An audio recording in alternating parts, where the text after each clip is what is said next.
ขอต้อนรับญาติธรรมนะครับกุศลเนอะ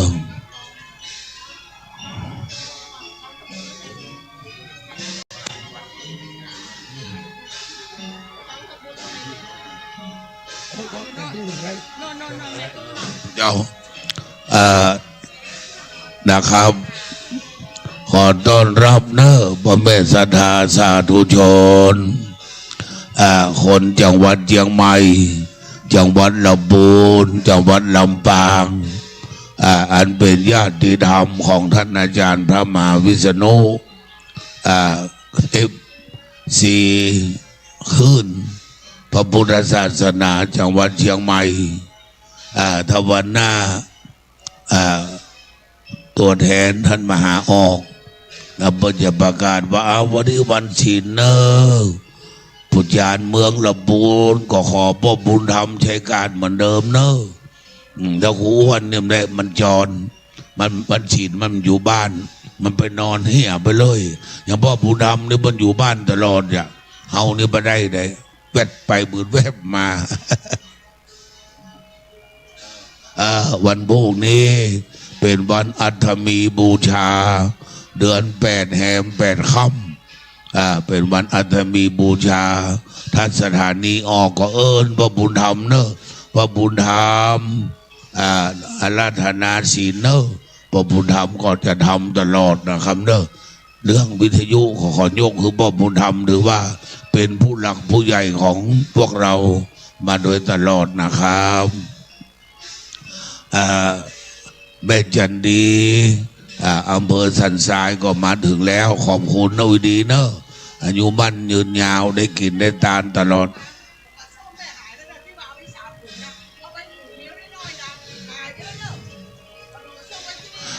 ไม่หายพูดมีปลาเลอะไม่เอาใหม่แล้วล้างหน้าหรือยังน่ะมันผมมันปุ๊ชุนบุญจ้าไม่ค่ะไม่เบาเตื้อปืนก่อนเมจีจันที่มาดอนก็แข็งแรงตลอดนะคะวันหน้าหูวันไปเมืองฝั่งจะไปแวะกินนอดต้มดอยหัวโทค่ะขอถวายการต้อนรับพระเถรานุเถระเจ้าคณะพระสังฆาธิการพระภิกษุสามเณรทุกรูป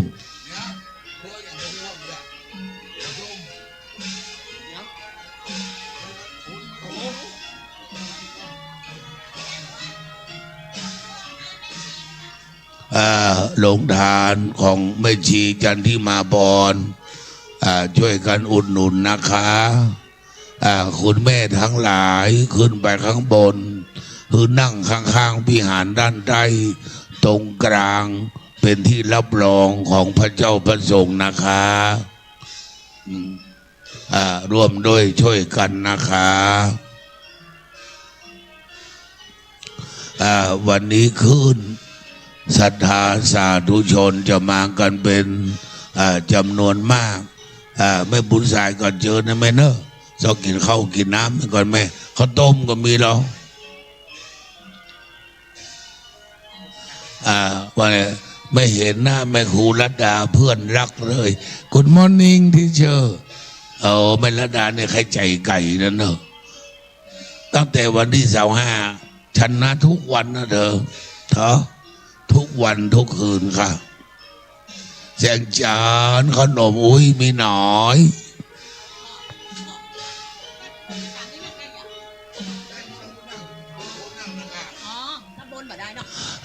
ตำบลเต็มตำบลวิหารเต็มก็สถานนั่งประลำผำเต้นลุ่มไปเนอะที่มีเก้าอี้แดงเก้าอี้ขาวนี่เป็นที่นั่งของศรัทธาได้หมดถ้าตำบลมันเต็มก็เนอะถ้าตำบลเต็มก็มานั่งลุ่มวันนี้พระเดชพระคุณหลวงพ่อพระธรรมเสนาบดีสั่งให้คุณลุงป้าน้องได้นำเต็นท์มาเพิ่มอีก7-8 เต็นท์ กลางไว้เฮือแก่พ่อแม่ศรัทธามาร่วมทำบุญหาที่นั่งให้เรียบร้อยนะครับร่วมด้วยช่วยกันหาที่นั่งให้เรียบร้อย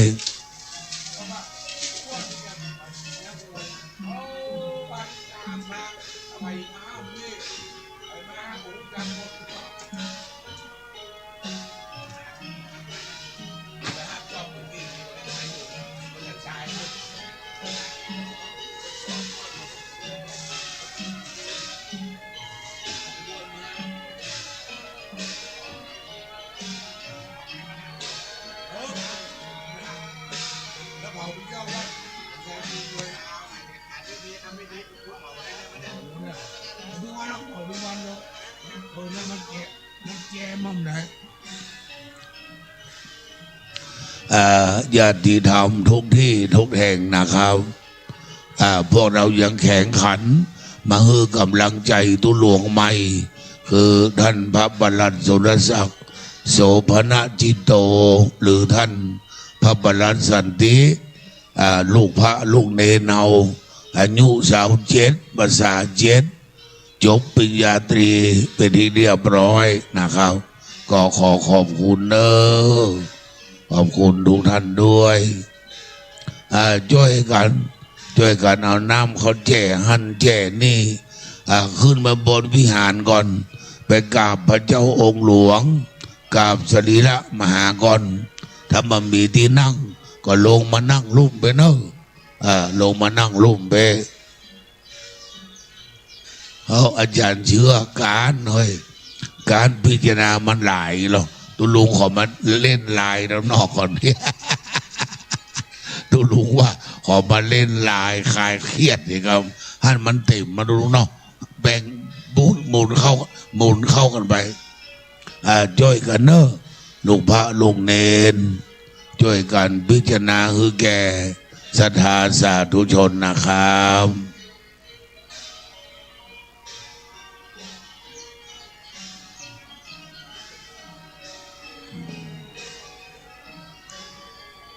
พ่อแม่ศรัทธาแค่หอมกลิ่นหอมดามก่อนตู้บริจาคที่ท่านเจ้าคุณพระสิทธิวชิรานุกูลด้วยนะครับดังนั้นก็ขอเรียนเชิญพ่อแม่ศรัทธาสาธุชนล้วนแต่เป็น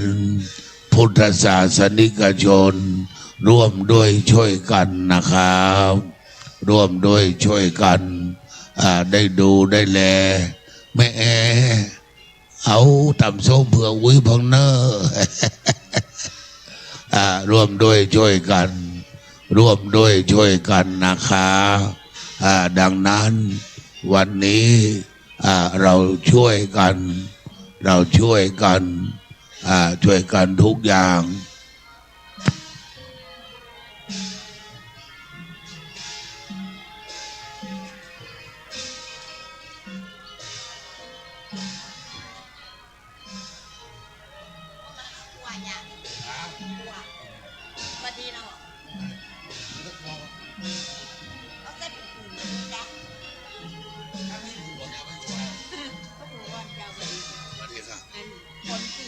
กชนี่2801อันเขาเอาขัดแจคารถไว้ว่าคือเขาเอารถยนต์รถมอเตอร์ไซค์2801 3 กชเชียงใหม่ท่านลืมดึงกุญแจออกเนอะรถเครื่องไปที่ลืมกุญแจออกมีพลเมืองดีมาบอกพวกกูว่ากลัวคนจะลักไปกรุณาไปเอากุญแจที่ท่านเอาคำไว้หน้ารถนะไปเอาเห็นเนอะเปิ้ลผ่านมันหายนะครับ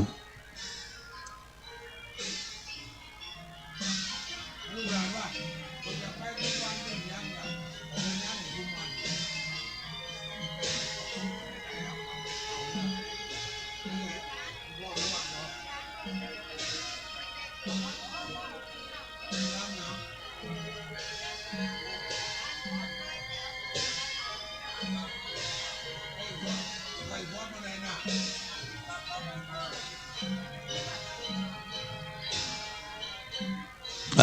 จังฟ้อนทั้งหลายก็แต่งตัวกำเนอเจ้าฟ้อนปุจจาท่านฟ้อนถวายพ่อแม่ครูบาอาจารย์และฟ้อนปุจจาศีลธรรมกรรมฐานของ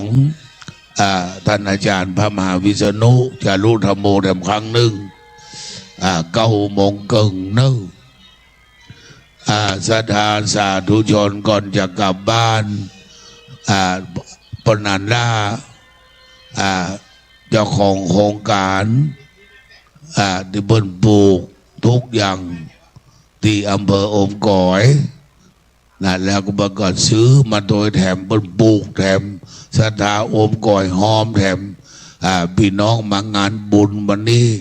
ใครได้บะม่วงใครได้บะเขือส้มใครได้พริกใครได้บะฟักแก้วคนไทยว่าฟักทองคนเมืองว่าฟักแก้วพี่น้องยองว่าน้ำแก้วเอาไปเลยคนแก่น2 แก่นนะครับเนอะก็ขอให้ทุกท่านได้ร่วม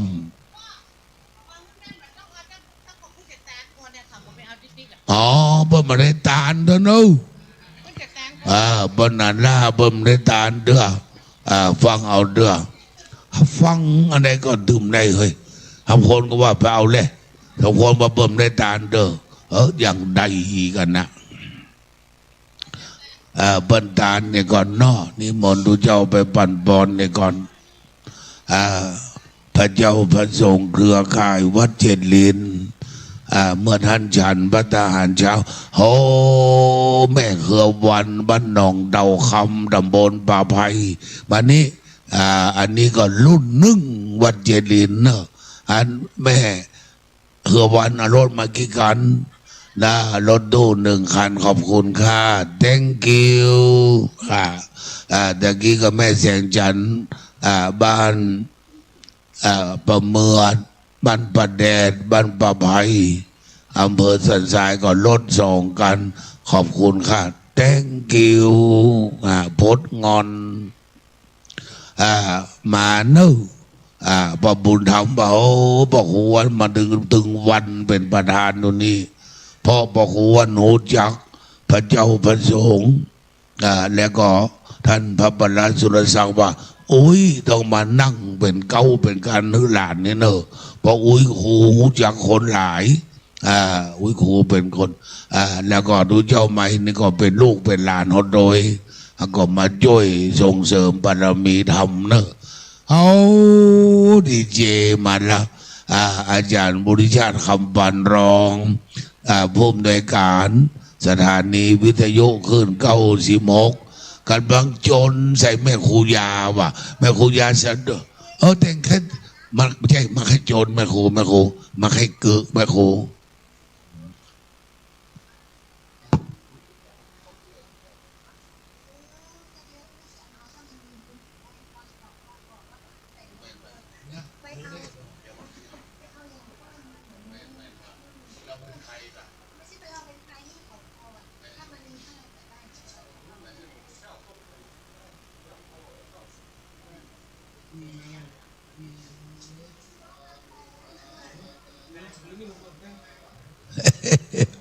กินเนี่ย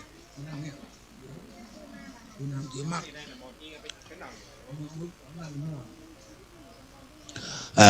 บรรดาญาติธรรม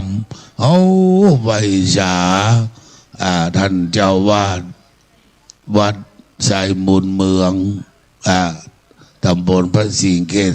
3นี่ส่งพิธีเนอะติดตามโดยไม่เลี้ยงกันเพนคำโบธาเจิญไม่เลี้ยงนะคะนิมนต์ครูบาเจ้าสุทัศน์เนอะ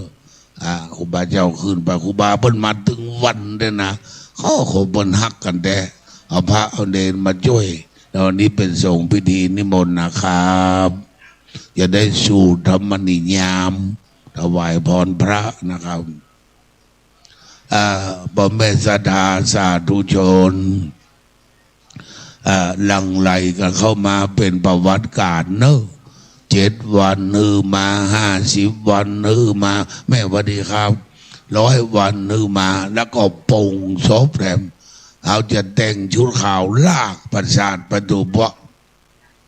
ชุดสารหลวงประตูหยาบุญเนอร์วันที่22หืนทุ่งชุดขาวมดเนอน้าบุญนำเนาะแต่เราชุดขาวมดไอ้แม่น้องหอยนะ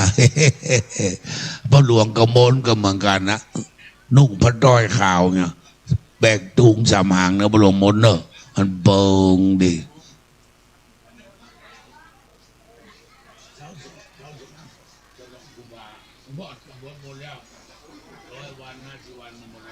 ครับพระบุญธรรมก็จะพาญาติธรรมนุ่งขาวมามดนะครับขอบคุณค่ะขอบคุณค่ะยุวันโนขอฮือได้เป็นไม่เลี้ยงยังไม่เลี้ยงกิ่งแก้วนะคะ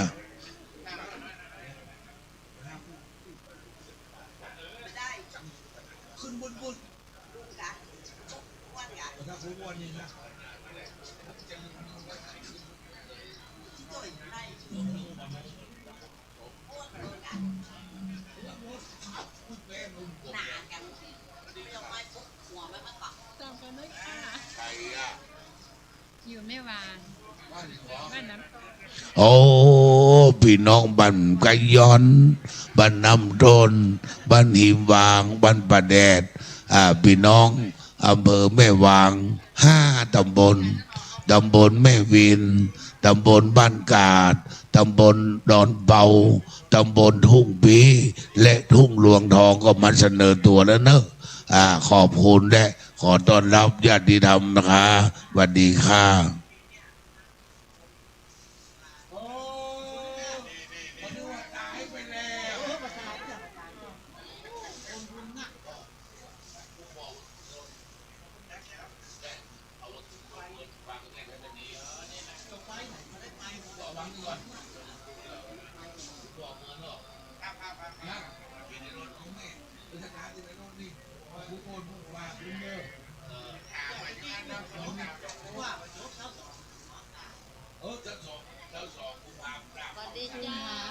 สวัสดีค่ะพี่น้องบ้านไหนไม่น้อย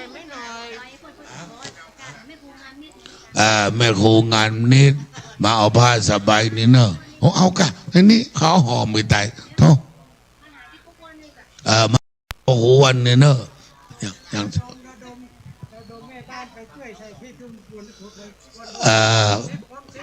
แม่บ้านอาจารย์ท่านใดว่างประมาณ10 คนช่วยใส่พริกใส่บะแดงใส่บะเขือเนอะลุงสอนมาขอแห้งแม่บ้านอาสา10 คนไปช่วยใส่พริกที่ประตูวัดดังใต้เนอะอย่าได้แจกคือสถาพริกบ้านนะครับก็นะแม่นขับไปช่วยเลยไปเลยเรียบไปเลยแม่นลุงสอนขอแห้งแม่บ้าน10 คนเนอะไปช่วยใส่พริกกำจะได้แจกคือเมื่อเพราะอันจันนันล่าก็เป็นสิทธิ์ของหลวงพ่อนะครับได้เอาไปคนถุงเนอะ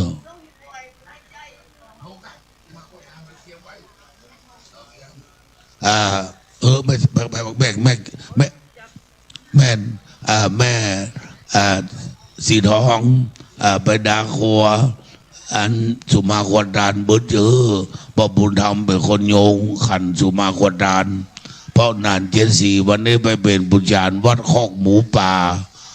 ตำบลสันนาเมงอำเภอสันทรายเพราะเปิ้นจองไว้ก่อนแกก็ปฏิเสธนะว่ามันมีไผเพ่ปหูวันอยู่แล้วก็กุ้มละอีหรอกก็เธอด่านะบุญพระบุญธรรมอย่าเป็นคนโยงเธอก็เอาใส่3 ขวางเหลือกไอ้แม่ก็เก็บไว้งวดหน้ากะไปได้ไหนเธอไปได้ก่อนเธอด่าไว้บนเหมือนพระบุญธรรมหรือนั่งงีมะไปเลยแม่ทองเขาบอกนึกเก่งหรอกขอบคุณนะวันนี้คุณป้าคุณลุงศรัทธาวัดป่าเหวตำบลสังกำแพงเทศบาลตำบลสังกำแพงคุณป้านี่เปิ้นต้มเล็กเก่งบอกเปิ้นต้มน้ำขิงใส่มันแก้วนะมันน้ำขิงก็ไม่หวานแล้วก็มันแก้วก็เปื่อยด้วยวันนั้นเพิ่งผมกินวันศพครูบาวัดป่าเหวนะแต่ว่าบ้านเฮานี่มันหลายเจ้าเนาะ ไผ่เป็นไผ่บอกโอ้กูก็จิ้มไม่เนาะลำก็คุณลุงก็จิ้มมานะใครเป็นใครไม่รู้ จิ้มไปแล้วอย่างแต่ห่างเธออย่างงี้เนาะแล้วทำไมเธอไม่มาเนี่ยหนูจะมา50 วัน100 วันค่ะโอ้แต่งกิ้ว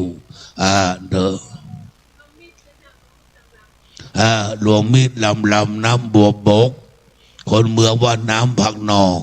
ไปจำนอกจำในหายเนอะบางเดียวพอหวนจำนอกจำในกินไป2 แก้วหายหมดบบุญธรรมเอาบะจำนั่นสักอย่างกูเนาะ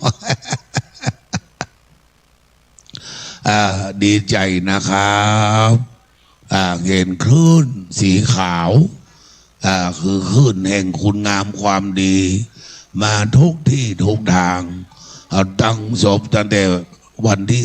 3แล้วก็ปิดไปแล้วเริ่ม13 ถึง 18ประบุญธรรมคนนี่บดมาเอาเถอะฟังเถอะมันนี่ก่อนมันอันนี้อู้นี่อย่ามากินเถอะเพราะมันต้องเมื่อกี้เอาไว้ก่อนเพราะฉันต้องกินน้ำอุ่นก่อนเพราะฉันโอ้นะครับเนอะประบุญธรรมดีกว่าน้ำปอกินเนี่ยนะ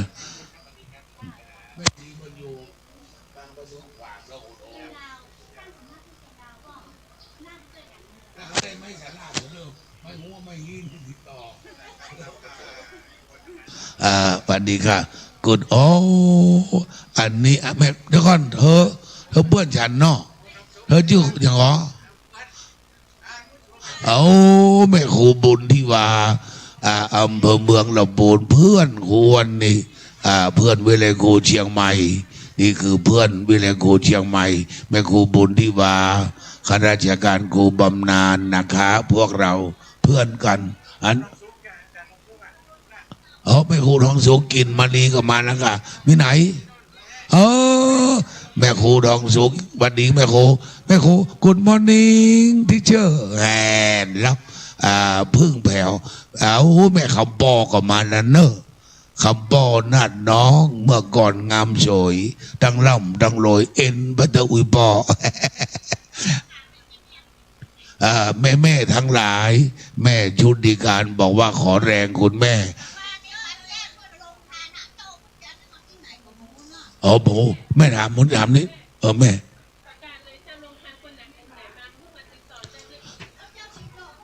ที่ต่อย้ายเลยเธอที่ต่อแปลงกันย้ายเลยโรงทานทุกโรงทานมาติดต่อที่เจ้าหน้าที่วัดนะคะว่าจะเอาไว้ตรงไหนขอต้อนรับพ่อครูแม่ครูอันนั้นพ่อน้อยมึงก็พ่อน้อยอีกคำพ่อน้อยยกมือขึ้นขอต้อนรับพ่อน้อยอินคำชัยน้อยอายุ86คุณแม่เรือนมูลชัยน้อยอายุ82ศรัทธาวัดแสนกันทาดอนปินพี่น้องเจ้าไต้เขินค่ะตำบลทุ่งรวงทองเปิ้นมาถึงวันนะไม่เฮินมูลแต่ว่าก็ฝากขนมฝากคือป้าน้อยไม่มูลเอาคือป้าน้อยกินก็กินแล้วเนาะกินก็ขอบคุณนะครับแม่เลี้ยงอนันต์หลายท่านหลายคนเนอะได้มาร่วมด้วยช่วยกันแม่รัชนีก็นั่งดังนั้นแล้วพ่อบุญธรรมก็นั่งกับพ่อครูก่อนเดี๋ยวพ่อบุญธรรมก็จะปั่นส่วนบารมีใหญ่เขาสักสองให้ข้างวันนั้นนะนกเอียงคำส่องตัวห้องหน้าบ้านพ่อบุญธรรมปอกแน่เนาะปอกแน่นี่แสดงว่าปีแล้วขายได้4 ล้านไปปีนี้นึกได้อย่าง6 ล้านบนเนอะปอกแน่แล้วถ้าไปปุจใจก็บรรณาแชมนี่แย่เลย ว่าได้ครูบาวิชาญเพิ่นกดจ้องเพิ่นหายคำจ้องคือล่องนั้นนะขอต้อนรับคุณพ่อคุณแม่ญาติธรรมทั้งหลายเปิงใจไหนนั่งตรงนั้นนะครับเปิงใจไหนนั่งตรงนั้นลูกหลานแม่ตาจางห่างดงกินข้าวต้มหรือยังอันครูนาวีนี่มันให้เป็นผีโพงนะคณะควงสิงมันก็เล่น คณะมนต์ฤาษีมังกรพอเอาคุณย่าเลโนก้อนแก้วอายุ95ได้เดินทางมาถึงแล้ว รุ่นหนึ่งนะไม่เลโนก้อนแก้วนี่นะเท่า95เนอะหัวหนูจักมดเพราะเอาไปเอามอนวิดีโอประจำเมืองเชียงใหม่มาแล้วอันนี้รุ่น3มันมารุ่น3ไม่เอาคุณย่าหรือแม่ทวดไทยว่าทวดเลโนบ้านเขาว่าแม่มอนคนไทยว่าทวดคนจีนว่าอันเหล่ามาเนาะอันเหล่ามาอาม่าไปแล้วก็ขึ้นเป็นอันเหล่ามาคนเท่านี้อันเหล่ากงนี่ต่ออ้วนหูมดนะปบุญธรรมทักกัวทักนะครับเนอะวันนี้เปิ้นตาลนะเนอะถูกเจ้าตาลละขอคือศรัทธาได้นำพืชพันธุ์ธัญญาหารทั้งหลายไปกินไว้บริโภคคืออยู่เย็นเป็นสุขภาพพรรณนามัยดีอายุมั่นยืนยาวคนถงเนอะเอาไปคนถงเนอะห้ามมาไหนคนอื่นเนี่ยมาได้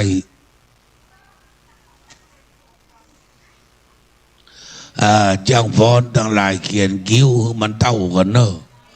ตาลีบก็มันงามแม่ครูกับนกวันก็มาเนี่ยใช่ยังแจ้งนะครับก็เธอคิ้วก็มาเขียนซีเชโดก็มาใส่ลีบก็มาตาหน้าอย่างแมวชุนเต่านี่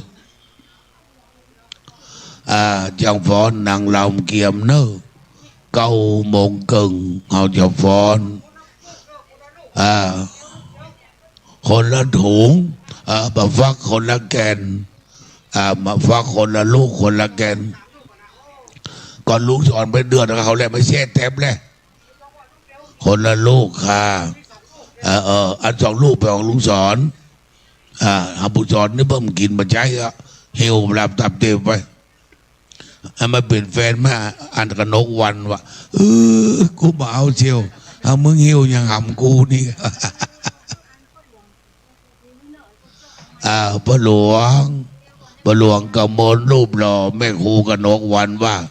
พระหลวงมาคุมแฟนได้ข้าเจ้ากับเนอวะคนใดนุ่งสิ้นนุ่งผ้ามาเรียบร้อยพอกับเนอสักคนอีน้าว่าน้ำนองนี่เหรอพระหลวงกำมลรักษาธรรมะเจอเนอเนี่ยพ่อผู้นำพ่อผมสอนพ่อเป็นครูเนาะวันจริงบัดเขาไปกินยาอย่างอาหารมาถึงบินให้ธัญพืชเนี่ยบะฟักแก้วเนี่ยมันบำรุงสายตาหอมแดงมันบำรุงสายตาอีพ่อตายอายุ92เนาะอีแม่94เขี้ยวบอลลอนตาดีหูดีเขาก็ให้เจริญเขากินอย่างป้อนนะ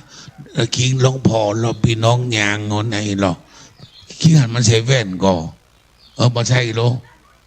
มาใส่แว่นนะพี่น้องแต่ปากกยอยนะเพราะเปิ้นบำรุงมันแต่โบราณนะเปิ้นนั่นเนาะนี่เปิ้นก็มาแจกน่ะเป็นบะฟักแก้วบะน้ำแก้วบะฟักทองและหอมแดงเป็นธัญพืชบำรุงสายตาเนอะพอควร74นี่ตาใส่แว่นๆนูเนอะพอกินมาฟักแก้วเป็นประจำเจ้า พอบูดามมโหคิงน้ำปิงพอแห้งวะได้หรอเดี๋ยวมาเล่าแล้วพอบูดามก็จะ80ละมันได้แล้วพอบูดามถ้าขึ้นดอยสุเทพนี่พอบูดามถึงโค้งขุนกันมันเนอะ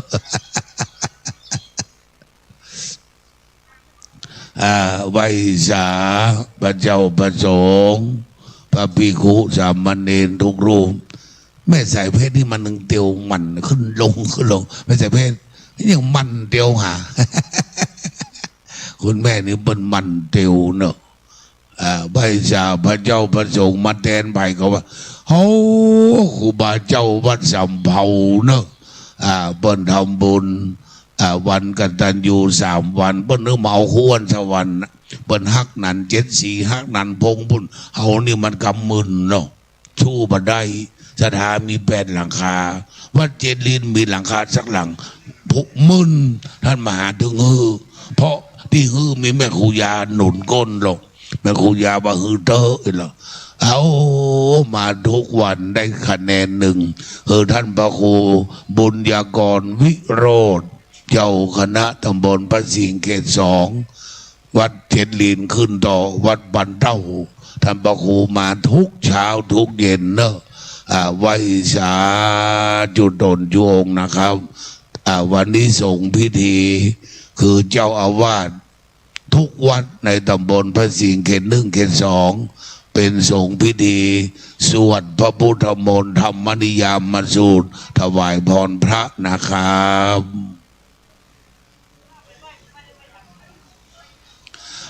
น้าแสงจันทร์ประเมินเอาใส่รถไปได้กี่กันรถละ ถ้าเสียงจันทร์มาเจ้าเอาไป2 อันนั่นนะอีแล้วแต่ว่า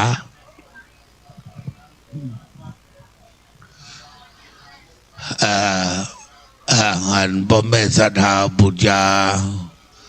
ผ้าไตรไม่ต้องถามว่ากี่บาทนะครับมีสาวบูชาสาวมี10บูชา10มี50บูชา50มี100บูชา100เท่ากันพอห้าม500ปันเดี๋ยวไปใส่เนอะเอาไปเลี้ยงลูกเลี้ยงหลานไปโรงเรียนบุญย่ายายน้องขอตังค์เข้าไปวัดนี่หอมมอกสีมอกซะไม่แห้งค่ะเพราะมียาดีค่ะ ขอบคุณค่ะ thank you ช่วยกันนะครับเนอะช่วยกันพอช่วยกันกอยทุกอย่างเอามือครับมาเป็นบาปนั่นสักอย่างเนอะพูดตาเนื้อบนเต็มใจรวมมีแถมนักอยู่นะครับเนอะไม่คุ้ว่างเหรอกินมาลีเนาะแม่ครูทองสุขกินมาลีแม่ครูก็เป็นรุ่น1ของวัด22 ปีที่เขาร่วมกันพัฒนาก็สืบต่อกันไปเนอะจะไปละไปขว้างกันท่านมาแม่บุญสารก็รุ่น1มาหมู่ลำปางนี่ท่านสจนี่ท่านสทนี่ก็รุ่น1หมู่เฮานี่รุ่น1ยืนยันกันเนอะ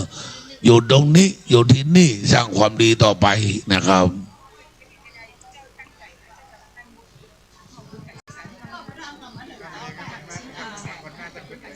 100,000วันนี้ครับ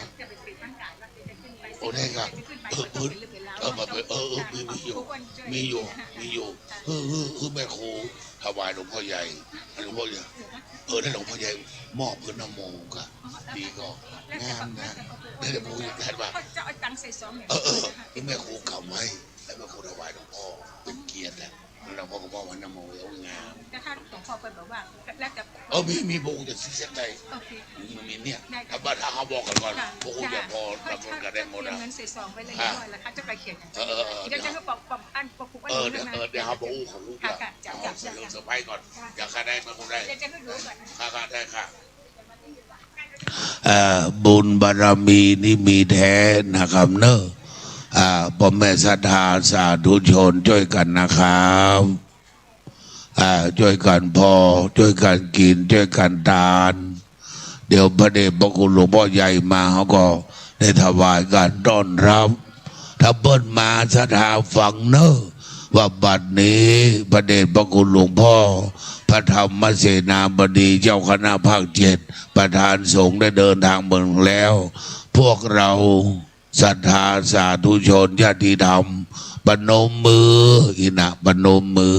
อัญชลีก็คือไหววันทายกขึ้นหน้าผากอภิวาทก้มลงหลวงพ่อแล้วก็เปล่งวาจาว่าสาธุสาธุเขาชื่นใจเนอะนะครับเพลงแม่ครูพอก่อนเจ้าเอาขอบคุณแม่ครูเนอะเขานั่งบันไดได้ถึง100,000นะบอกทำมันไม่ที่ไหนพ่องเขาได้นะพวกทำจะมีศีลเนอะวันนี้ได้รับเกียรติสายทานที่งดงามยิ่งคือ อาจารย์ทองสุขกินมาลีคนเมืองเขาว่าแม่ครูทองสุขกินมาลีเสียงนี้ดีดังตลอดมาวิษณุประกาศเช้าเย็นขอมอบทุนการศึกษาให้แก่ครูอ้วนเอาเนี่ยมาโชคดีไม่ใช่ครูอ้วนกะอ๋อให้แก่น้องนโมหลานรักของท่านพระมหาวิษณุจารุธรรมโมอดีตเจ้าวาดวัดเจริญก้อนแรกขอหือนโมจบอนุบาลประถมมัธยมอุดมศึกษาคือได้จบปริญญาตรีปริญญาโทและดุษฎีได้เป็นด็อกเตอร์คนแรกของเมืองตื่นเนอะแม่ครูฮือด้วยความรัก100,000 บาทท้วนขอให้น้องนโมเป็นเด็กดีของพ่อแม่ญาติพี่น้องทุกคนขอให้ตั้งใจเรียนหนังสือไปให้สูงสุดเนี่ยสูงสุดอย่างบอกครูว่านะต้องจบด็อกเตอร์ตามความสามารถของน้องนโมจวบจนได้ทำงานที่ดีมั่นคงในอนาคตแม่ครูทองสุขกินมาลีจะขอสนับสนุนการศึกษาน้องนโมตามกำลังความสามารถเท่าที่ทำได้ถ้าแม้นดวงวิญญาณของท่านมหาวิษณุรับรู้ท่านจะคงดีใจสบายอกสบายใจและหมดห่วงนี่คือปฏิภาณปฏิทานยึดมั่นของแม่ครูและแม่ครูจะมอบถวายหลวงพ่อใหญ่และหลวงพ่อใหญ่ก็ขอให้คุณพ่อคือนายรัตนศาสตร์หรือนาย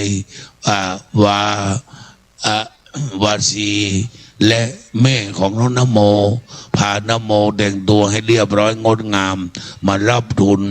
ก่อนที่จะทำพิธีเนอะเงินนี้แม่ครูฝากไว้ที่ครูวันก่อนถ้าหายไปไม่ทราบนะคะ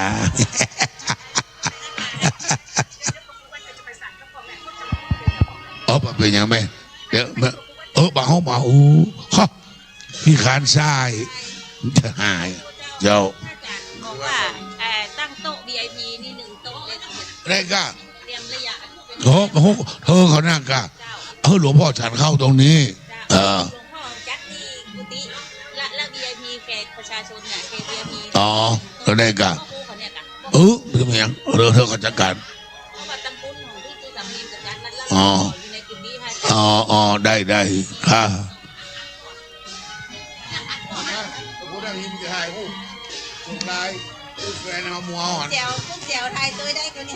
ได้ค่ะแม่เลี้ยงแสงจันทร์อำเภอสันทรายเล่นลายกลุ่มเนอะกำลังบันทึกภาพที่แม่ครูมันทองสุขได้มานั่งใกล้พระครูเพื่อจะมอบถวายนะคะจ้าวาสีมาหาพ่อครูด้วยรัฐศาสตร์วาสีมาหาพ่อครูก่อนเราจะตกลงกันก่อนนะมาหาพ่อครูด้วยขอเจอเนอะวาสีอยู่ไหนมาหาพ่อครูด้วย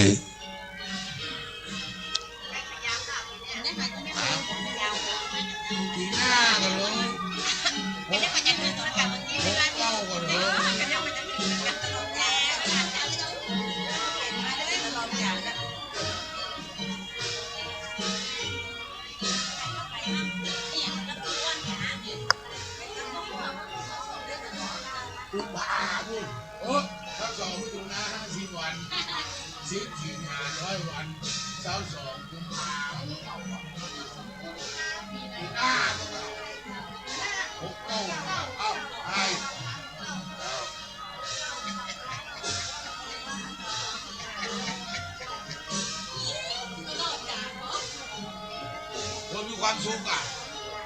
มีหน้าหุบหน้าบึ้งเป็นไงต้องสวยตลอดกาลโอ้โหทำงานใส่ตลอดไปสวยตลอดกาลไม่โม้ไม่หาที่นั่งแน่มีเรื่องเบิกเลยลูกอาจารย์ด็อกเตอร์วัด สองแควสีบุญเรืองอำเภอฝางไหวชาเนอร์จันด็อกเตอร์ปกครูไปเพ่ปกครูไปทางบนโต๊ะเพ่สาธุ สมาธิ มาทำวันนี้เจ้า วันดีค่ะวันดีค่ะนั่ง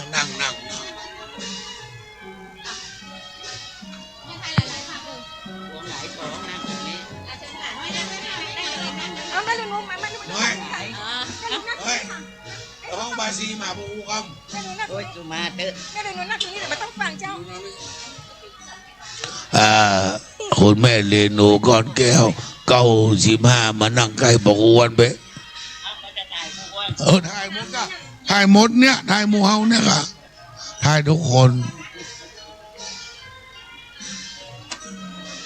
มีนะแต่พ่อเอาตังค์เลยเอาตังค์ไปดิ เอาบอลไปว่าไปเลยว่าไปบอล ตรงนี้อย่างแปลนึงโน่นโอ้โหอยู่ใกล้ดนตรี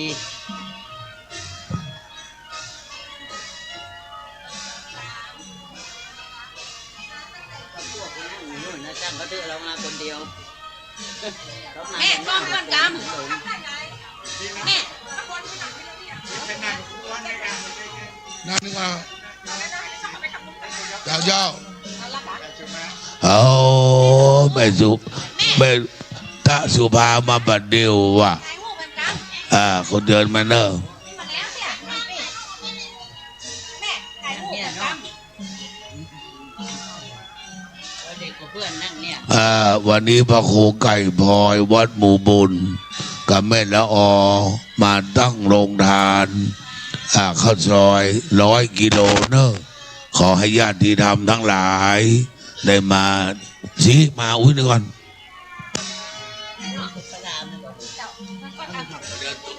ตัวกับเมีย เอามันแป้นที่ไหน ไปห้ามคุณก่อนคุณก่อนถ้าคุณยกพ่อผมรู้แสนนะลูกเสียลูกเธอเป็นร้านย่าไปนะเธอเกียบกับเธอเมียเธอแล้วลูกย่าเป็นหลวงพ่อ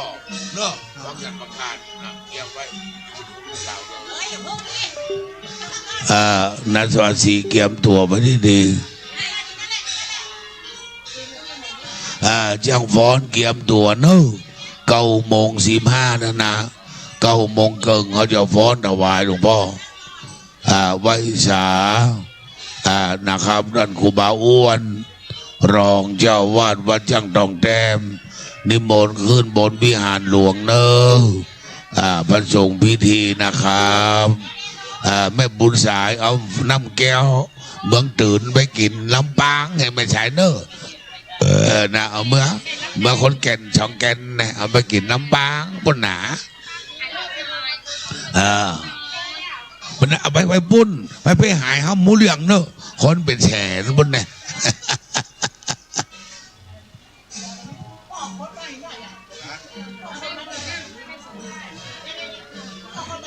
โอ้มันเขาอยู่บนเขาวานนะมันเขาจะพิษเขามันรู้กำลังคนนะครับคือกระโดดเอาเขาว่าแต่ว่าเป็นลืมมันฟ้องฟ้องแต่ก็เป็นงูมันล้ำมันเป็นน้ำมันเป็นมูฮันฟ้องแต่ก็เป็นมูฮันมาว่าหันพิษคนน่ะว่าเป็นมูจบสัตหาเกียมตัวเนอะพระเดชพระคุณหลวงพ่อมาแล้วสัทธาสาธุชนนั่งลงปนมมือนั่งลงปนมมือขอถวายการต้อนรับพระเดชพระคุณหลวงพ่อพระธรรมเสนาบดีเจ้าคณะภาค7เชียงใหม่ลำพูนแม่ฮ่องสอนเจ้าวาดวัดพระบรมธาตุเจ้าดอยสุเทพมาถึงแล้วศรัทธาไหว้หลวงพ่อเนอะอัญชลีวันทาอภิวาทสาธุสาธุสาธุช่างฟ้อนตั้งขบวนเลยช่างฟ้อนตั้งแถวเลยเดี๋ยวหลวงพ่อจะขึ้นเราจะฟ้อนแล้วหลวงพ่อมาถึงแล้วตั้งแถวเนอะเอาไปขึ้นไปล่ามอบบอลฟังอุ้ยพี่เขาจะมอบแม่ภูมาดีจะมอบผู้พ่อมอบผู้หนูฟังอุ้ยคนเดียวผู้เดียวเอาเกียมตัว3 คนไม่ได้อยู่นะเกียมตัวไว้ตาบน เบิ้งเวลามันดีบอกหมดอ่ะบอกมันสุ่นยังเอ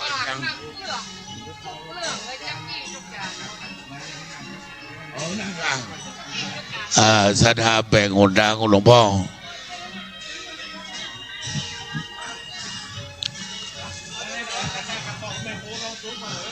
บ้านกองกองวงยังก็เนื้อเจอแม่ครูฟ้อนท่าเดียวนะฟ้อนอย่างเดียวเนอะฟ้อนอันเพลงวัดเจริญเท่านั้นฟ้อนเมืองโอ้ไม่รัศมีคะแนนวันดีแม่หยุดก่อนประหลวงเปิดเฟซได้เลยคือฟ้อนอย่างเดียวเนอะฟ้อนเพลงเดียวนะเพลงงานวัดเจริญบอเพราะเวลามันจะถึงเวลาทุกเจ้าละฟ้อนอย่างเดียวปอประหลวงไม่ไหนยากครับแม่เดี๋ยวค่ะเขียนเพลงนะประหลวงไปอีละมึงไปขี้กับมันหมู่จ้างฟ้อนนางลำเขียมตัวเนอะฟ้อนเพลงวัดเจ็ดลินเพียงเดียวเท่านั้นเพราะเวลากับฉันชิดนะครับฟังเดียวฟ้อนด้วยกันเป็นหมู่พระหูดมมาเป็นอย่างฟ้อนด้วยกันไปลุลมมันยังมันเป็นอย่างเพิ่มที่ไปประกวดฟ้อนถวายบัดใดเมื่อพร้อมเดี๋ยวเปิดเนอะเอาไม้ไปฟ้อนจุบพอจะเริ่มละประเดชพระคุณหลวงพ่อถึงห้อง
อนซอยวัดปัดโอนวัดสายบุญเมืองวัดปัดแหวนวัดดอกเอื้อง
เ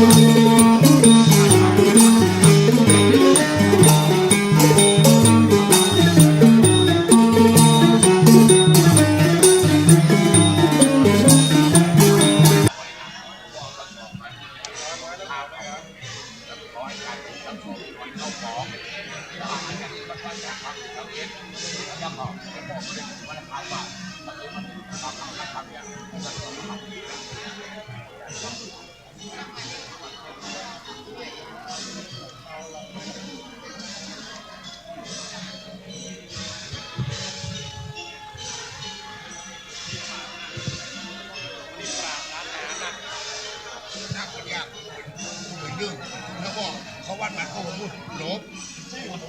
พูดตัวเนี้ยเก็บไว้นะเก็บไว้ไหนมาไหนอะไรอย่างเงี้ยคุณเสียเยอะบอกลูกเสียความรู้สึกกับคุณหลงจะนับพวกคุณเป็นนับพวกคุณหักตู้กันนะแล้วตู้แบบคนนั้นน่ะพวกคุณจะมาคบเลยวันนี้ก่อนกันนะพวกคุณหันได้นะพวกมันมาพวกคุณว่าว่าจะก็ว่านักวิชาการนักพูดในสอนพูดเลยไม่ใช่บังคับก็เลยถามเนี่ยตัวพูดที่ไหนกันนะต้องดังต้องมาก็ต้องพอก่อนเขาจะมาถามตัวพี่เขาว่ามีไหนก็เลยเป็นคนมาก่อนพ่ออ้วนโอ้จริงนะอ้วนคนมาไปหาดูมุกคำนะครับวันนั้นผมจะไปหาบังคับนี่ใช่ไหมโอ้คนประหันก็เลยมาถามตัวพี่ว่าพูดที่ไหนก็เลยเตียวไปแห่น่ะแล้วผมเขาไปกี่เข้าพ่ออ้วนกำลังเตียวเข้ามาน่ะก้อนเรียนเลยก่อนกักจะก่อนกักก่อนเจ้าก่อนเนี่ยก่อนเนี่ยมอบเดี๋ยวไปยังเดี๋ยวแม่ครูประชุมประทับประกันพอครูอ่านเป็นเสียงรอบนะพอครูอ่านนะตู้ฟังปงไปแล้วเกิดน้องครูเรียบร้อยมอจากที่ไหนก็ครูไปครูลองชูมาบอกเนี่ย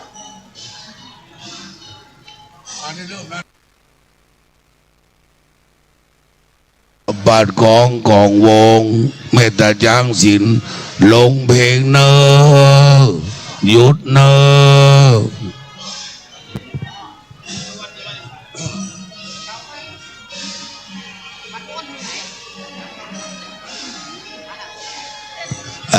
นั่งลงข้างก่อนแจนพอเนี่ยหยุดเนอ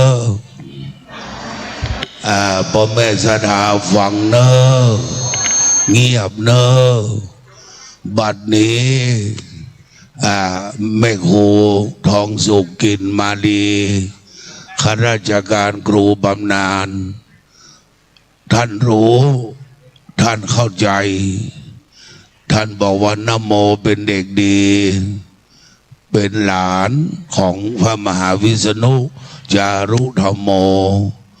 ไหว้พระสวดมนต์ได้เป็นจำนวนมากปั้นหลานให้เป็นคนดีแม่ครูซึ้งในคุณธรรมของหลานแม่ครูรวบรวมปัจจัยได้100,000 บาทเป็นเงินของแม่ครูจะมอบให้พระเดชพระคุณหลวงพ่อพระธรรมเสนาบดีเจ้าคณะภาค7ประธานสงฆ์วันนี้มอบให้แก่นายรัฐศาสตร์หรือนายวาสีและพัญญาและน้องนโมที่หน้าในวิหารหลวงนะครับบัดนี้นายวาสีภรรยาและนโมพร้อมแล้ว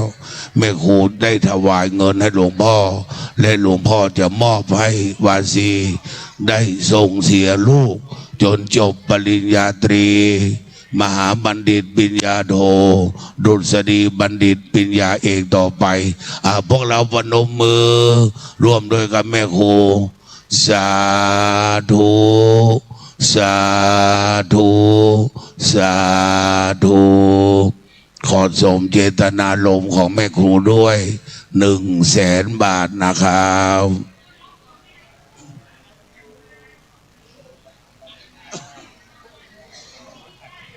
ไม่คุ้นนักนะส่งปริญญาเอกหมดแล้วแล้วมุกนอนจริงนะเอาฟังมันว่าเราตัดจากนะครับเจ้าไปหนัง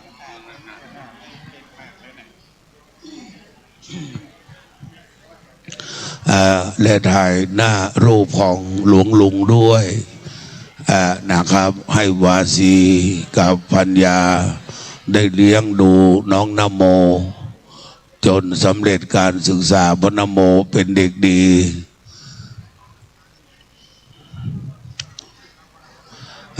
พ่อแม่ศรัทธาหาที่นั่งให้เรียบร้อยเนอะเราจะเริ่มพิธีแล้วอาจารย์ก๊อฟนักวิชาการสำนักงานพระพุทธศาสนาจังหวัดแม่ฮ่องสอนศิษย์กตัญญูเป็นผู้ทรงเทียนนะ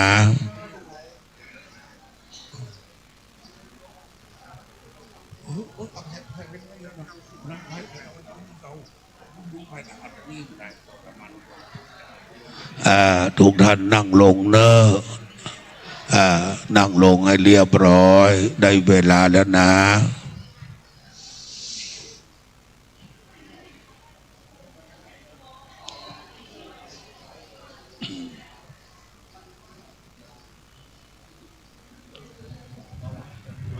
แม่ครูกับครอบครัวจารุธรรมรักษ์ถ่ายรูปกับพระเดชพระคุณหลวงพ่อไว้ก่อนแม่ครูตั้งใจทุกอย่างให้เรียบร้อยแม่ครูด้วยแสงจันทร์ด้วยบัดนี้ทุกสิ่งทุกอย่างพร้อมพระเดชพระคุณหลวงพ่อ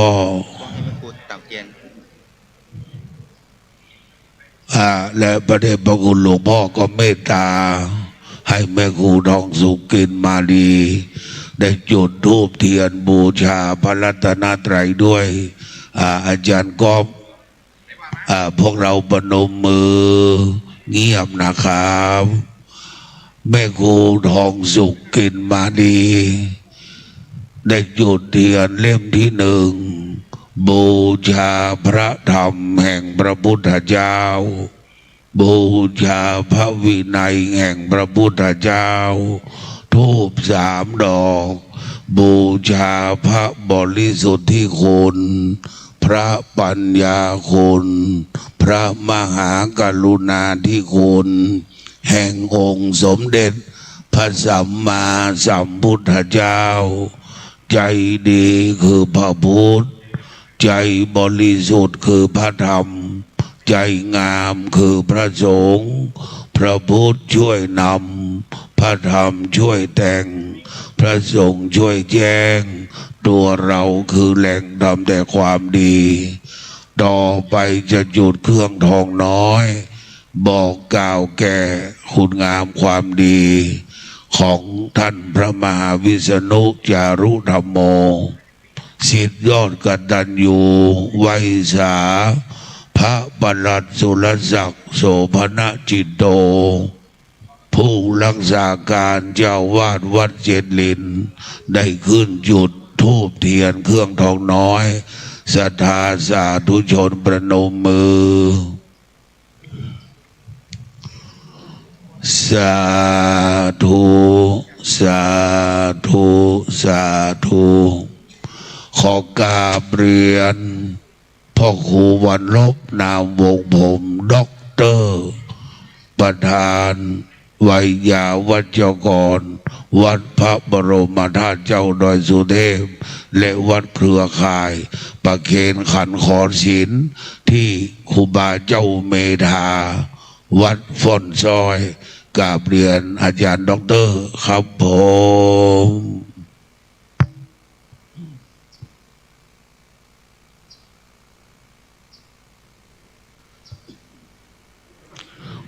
กราบเรียนพ่อแม่ศรัทธาสาธุชนเชียงใหม่ลำพูนลำปาง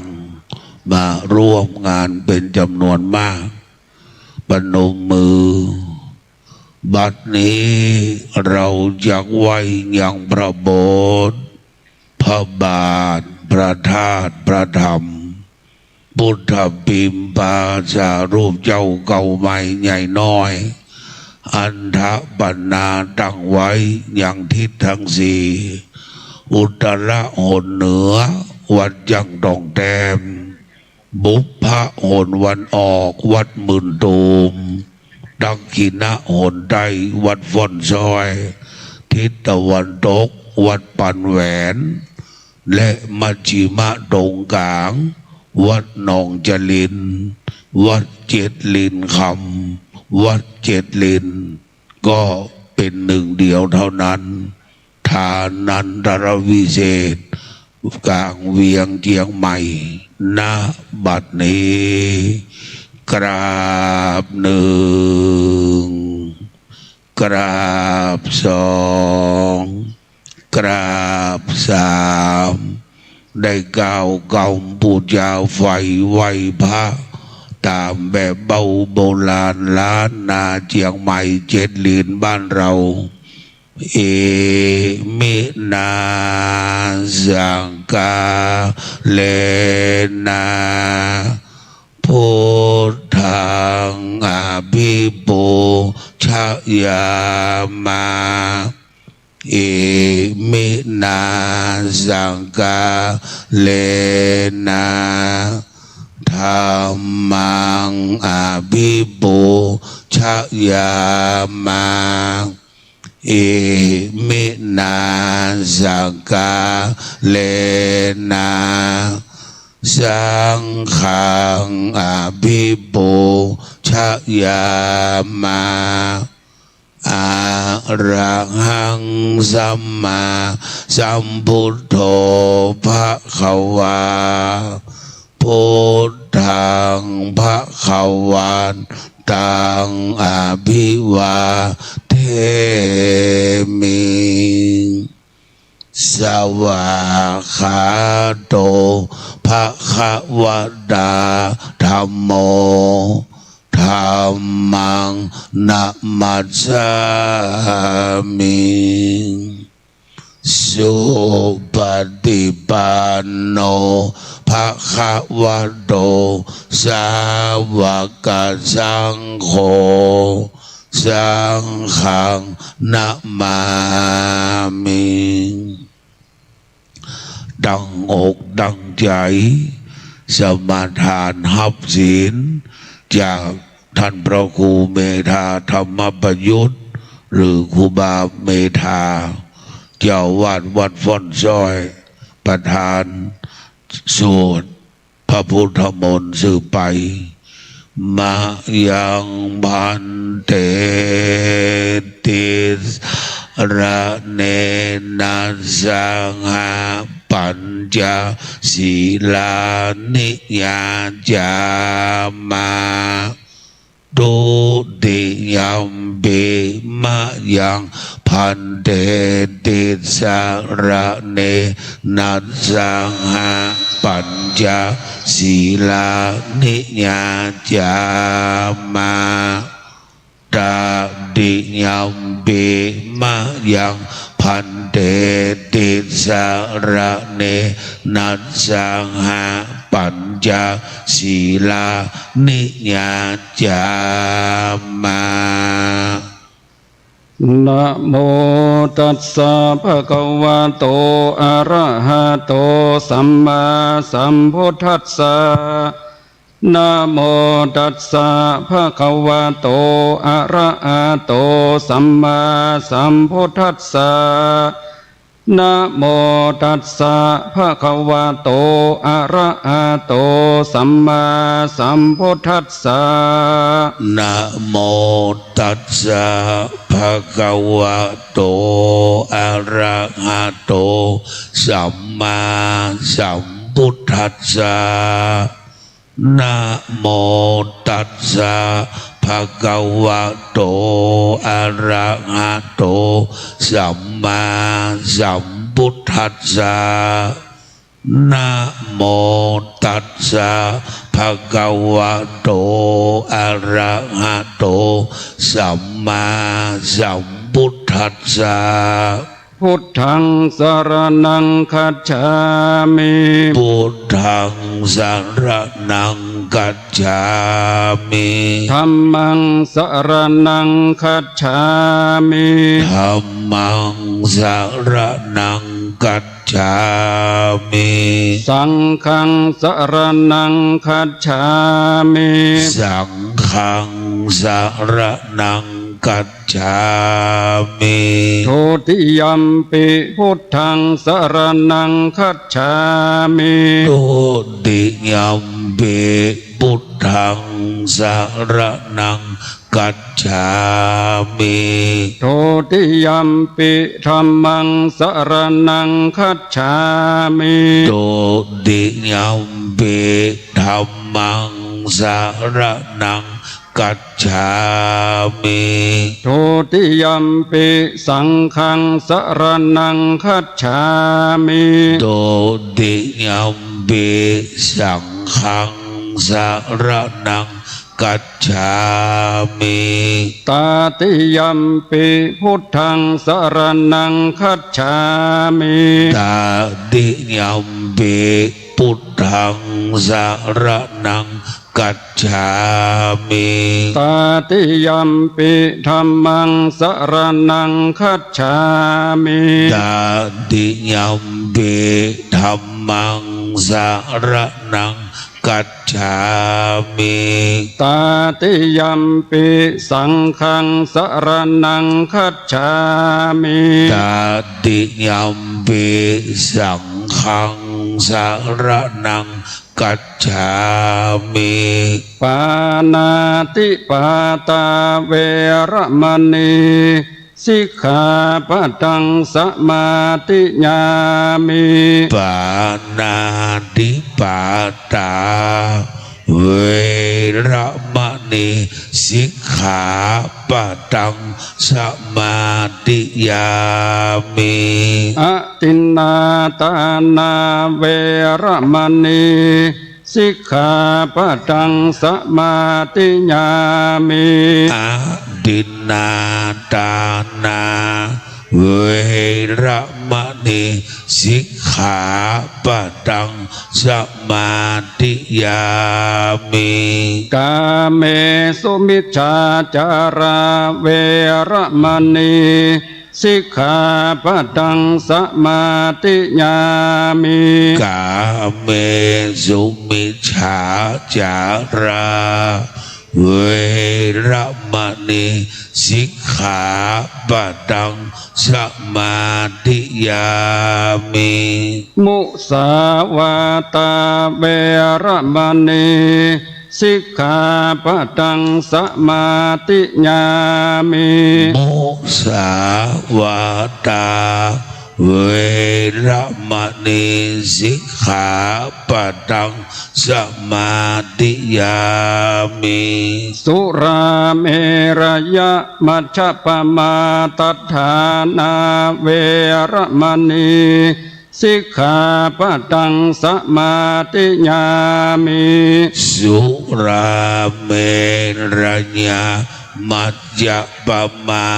ตัฏฐานาเวระมณีสิกขาปะทังสมาธิยามิ อิมานิปัญจสิกขาปตานิสีเลนะสุขาติงยันติสีเลนะโภคะสัมปตาสีเลนะนิโพติงยันติตัสสมาสีลังวิโสทะเย สาธุสาธุสาธุพระแม่สดาปนมมือเงียบจะได้อาราธนาพระปริตรบทธรรมนิยามสูตรพระสงฆ์พิธีอันมีวัดต่างๆในกำแพงเวียงจันทน์ในตำบลพระสิงห์เขต 2 เขต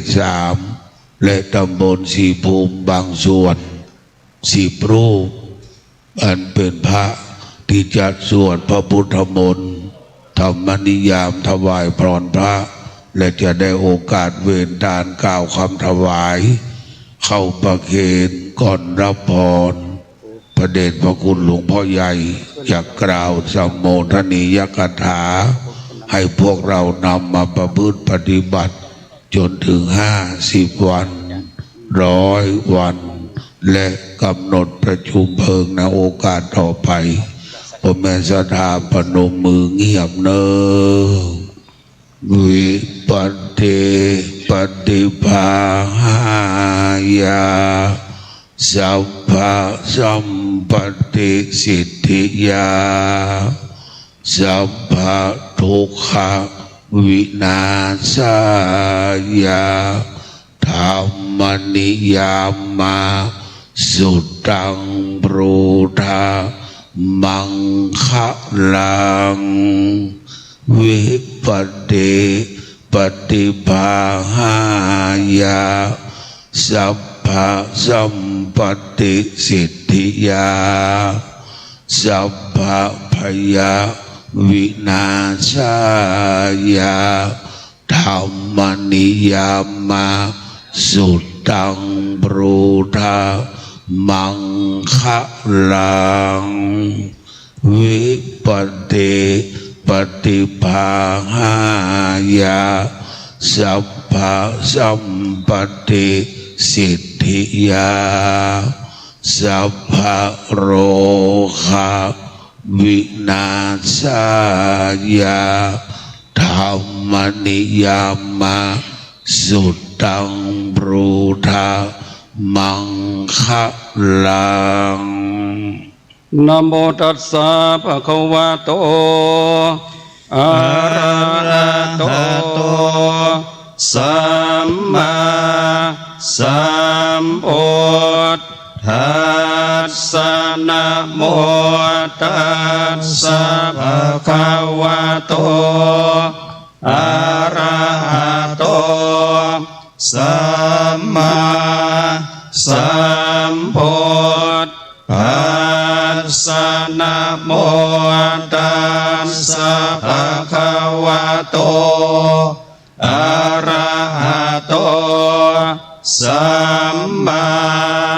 สัมพุทธัสสะ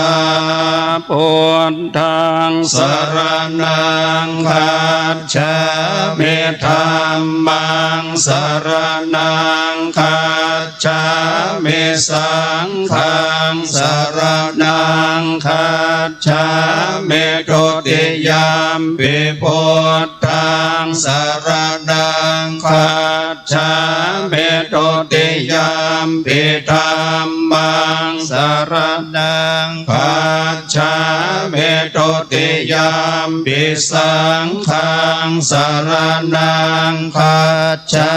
มิตติยมปิพุทธังสรณังคัจฉามิตติยมปิธัมมังสรณังคัจฉามิตติยมปิสังฆังสรณังคัจฉามิยะถาปิเสลาวิปุรานะพังอาจจปาภตาสมันตาอนุปริยโยงเนโปเทนตาจตุทิสาเอวังชราจะมาจุจอธิวัตันติปานิโนภัตติเยพระมเนเวเสสุเตจันทารปุกุเสนาเกณจิปริวาเช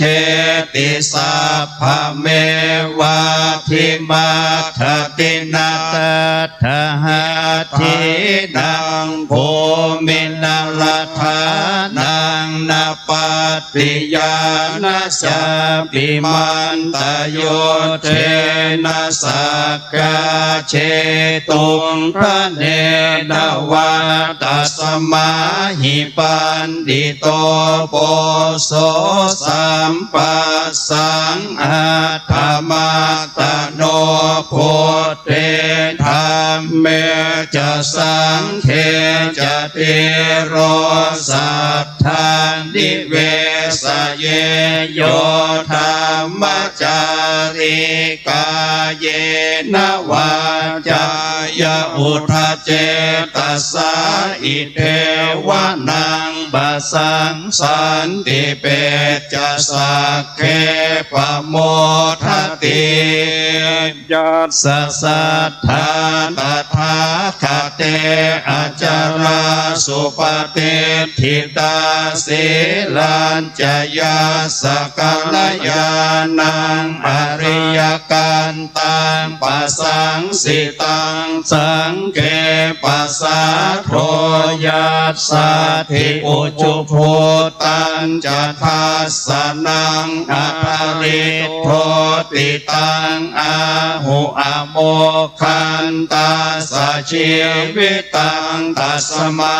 สัทธันจะสีรันจะปัสสะธรรมังมัทธัสสนังอนุโยนเทธเมธาวิสังพุทธานัสสะสนันติเอวัมเมสุตังเอกังสมยังภควาสาวัติยังวิหารติเจตวันเนอนาถเปนดิกัสสะเมตาระโคภควาภิกขุอามันเตสิภิกขโวติปทันเตติเตภิกขุภควโตปัจจโสสุงภควาเอตทะโวจาอุปาทาวาภิกขเวตถาคตานังอนุปาทาวาตถาคตานังทิตาวสาธาตุธรรมทิตตาธรรมนิยามตาสัพเพสังขาราอนิจจติตังตถาคโตอภิสัมโพชติอภิสัมเมติอภิสัมโพ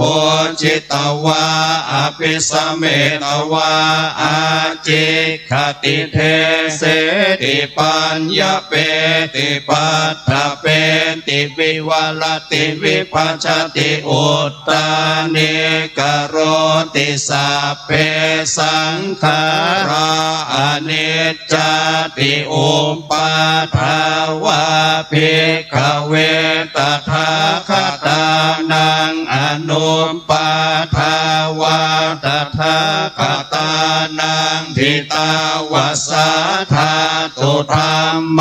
ทิตตาธรรมนิยามตาสัพเพสังขาราทุกขติตังตถาคโตอภิสัมโพชติอภิสัมเมติอภิสัมโพจิตวาอภิสัมเมตวาอาจิขติเทเสติปัญญเปติปัฏฐเปติวิวัลติวิปัชติอุตตานิกโรติสัพเพสังขาราทุกขติอุปาทาวาภิกขเวตถาคตานังอนุปาทาวาตถาคตานังหิตาวสาธาตุธรรมทิตตาธรรมนิยามตาสัพเพธรรมาอนัตตาติตังตถาคโตอภิสัมโพชติอภิสัมเมติอภิสัมโพจิตวาอภิสัมเมตวาอาเจขติเทเส ติปัญญาเปติปัตถเปติวิวัลติวิภัชติอุตตานิกโรติสัพเพธัมมาอนัตตาติอิธัมมโวจะภควาอัตตมนาเตปิขุภควโตภาสิตังอภินันโทนติสัพเพสังขาราอนิจจติยถาปัญญายปัสสติอัฏฐเนปินดติทุกเขสมาโควิสุทธิยาสัพเพสังขาราทุกขาติยถาปัญญายปัสสติอัฏฐเนปินดติทุกเขสมาโควิสุทธิยาสัพเพธัมมาอนัตตาติยถาปัญญายปัสสติอัฏฐเนปินดติทุกเขสมาโควิสุทธิยาอัปปกาเตมโนเสสุเยชนะปารคามิโนอัฏฐายังอิตราปัจจติระเมวานุทาวติเยจะโคสัมมาทาคาเตธัมเมธัมมานุวัติโนเตชนะปารเมสันติมาจุทายังสุทุตรังกันหังธรรมังวิปหายสุตังภาเวทปันติโตโอกาอนุกรรมคามวิเวเกยัตถะโทรมันตราติรติเมชัยยหิตวากาเมอกินจโนปริโยทปายาตานันเจตกะเรเสหิปันติโตเยสังสัมโพธิยังเคสุสัมมาจิตตังสุภาวิตังอาทานปฏินิสักเขอนุปาทายเยรตาขีนาสวาชุติมันโตเตโลเกปรินิพุทธาติอภิชาปัจจยาสังขาราสังขารปัจจยาวิญญาณังวิญญาณปัจจยานามรูปังนามรูปปัจจยาสรายตนังสรายตนะปัจจยาปัสโสปัสสะปัจจยาเวทนาเวทนาปัจจยาตัณหาตัณหาปัจจยาอุปาทานังอุปาทานปัจจยาภโวภวปัจจยาชาติชาติปัจจยาชรามรณังโสกปริเทวทุกขโทมานาสุปายาสาสัมภวันติเอวเมตัสสะเกวรัสสะทุกขปันธาสสะมุทโยโหติอวิชชายตะเววะอเสสวิราคะนิโรธาสังการนิโรโทสังการนิโรธาวิญญาณนิโรโทวิญญาณนิโรธานามรูปนิโรโทนามรูปนิโรธาสลายตนะนิโรโทสรายตนะนิโรธาภาสนิโรโทภาสนิโรธาเวทนานิโรโทเวทนานิโรธาตัณหานิโรโทตัณหานิโรธาอุปาทานนิโรโทอุปาทานนิโรธาภวนิโร โรโธภวนิโรธาชาตินิโรโธชาตินิโรธาชรามรณังโสกปริเทวโทคาโตมนาสุปายาสานิโรชันติเอวเมตัสสะเกวาลาสะทุกขังขันธัสสะนิโรโธโหติยะถาภเวปาตุภวันติธรรมาอาตาปิโนชายโตพรหมนาสะอัฏฐสะกังขาวปยันติสัพพายโตปัจจาติสเหตุธรรมังยะถาหาเวปาตุภวันติธรรมาอาตาปิโน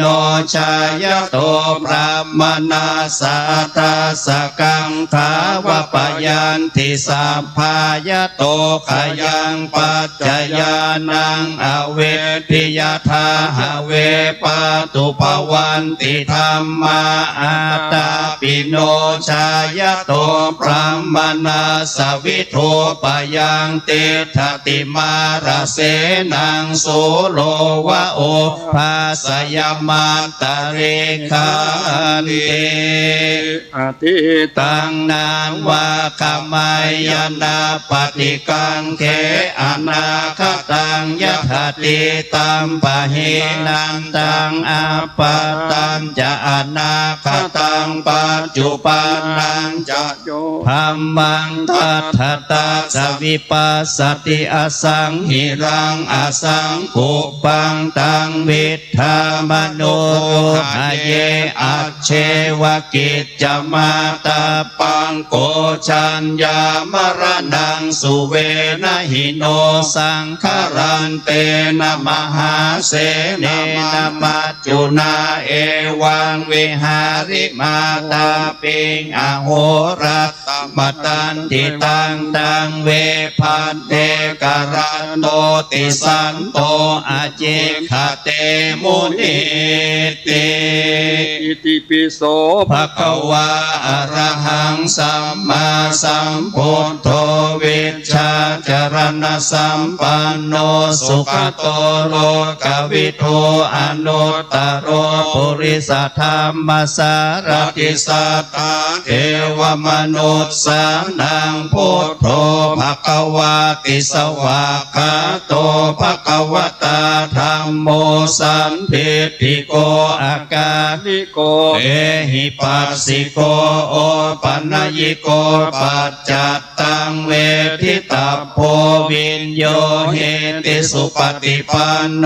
ภควโตสาวกสังโฆปุชุปฏิปันโนภควโตสาวกสังโฆญายปฏิปันโนภควโตสาวกสังโฆสามีจิปฏิปันโนภควโตสาวกสังโฆยติทังจัตตาริปุริสายุคานิอัตตปุริสปุคลาเอสภควโตสาวกสังโฆอาหุนายโยปาหุนายโยทักขินายโยอัญชลิกรณิโยอนุตตรังปุญญาเขตังโลกัสสติพังหุงสหัสสมปินิมิตสาวุตันตังเคเมฆรังอุทิตโกรัสเสนมาลังทานาทิธรรมวิตินาจิตวามุนินโตตันเตชะสาภวตุเตชยมังคลานิมาราติเรกมปิโยจิตสาภรติงโคลัมปนาลวกมะขมหัตยักขังทันติสุทันตวิตินาจิตวามุนินโทตันเตชะสาภวตุเตชยมังคลานินาราคิริงขจวรังอติมาตโปตังภาวะกิจกรรมสเนวสุธารุนันตังเมตตัมภูเสกวิทินาจิตวามุนินโทตันเตชะสาภวตุเตชยมังคลานิโอเกตคัตขมติหาตสุธา การุนันตังภาวันติโยชนะปะทังปุริมาระวันตังเอเตปิสังคตมโนจิตวามุนินโนตันเตชะสะภวตุเตชยมังคารานิกัตวานากาธมุทรังอิวกาปินิยาจินจายโตทวจนังจนกายมาเจสันเตนะโสมาวิทินาจิตวามุนินโตตันเตชะสะภวตุเตชยมังคารานิสัจจังวิหายมติสัจจกวาทะเกตุงวาตาปิโรปิตมนังอติอันนะโพตังปัญญาปฏิปัจฉริโตจิตวามุนินโตตันเตชะสะภวตุเตชยมังคารานินันโทปานันทปุชกังวิพุตังมหิตติงปุตเตนะเตระปุชเกนะธรรมาปยันโตอิโตปะเทสวิตินาจิตวามุนินโทตันเตชะสะภวตุเตชยมังคารานิทุกขาหะเทติปุชเกนะสุราธาตังพระมังวิสุทธิสุติเมติปกาติกานังญาณาคเทนะวิตินาจิตวามุนินโท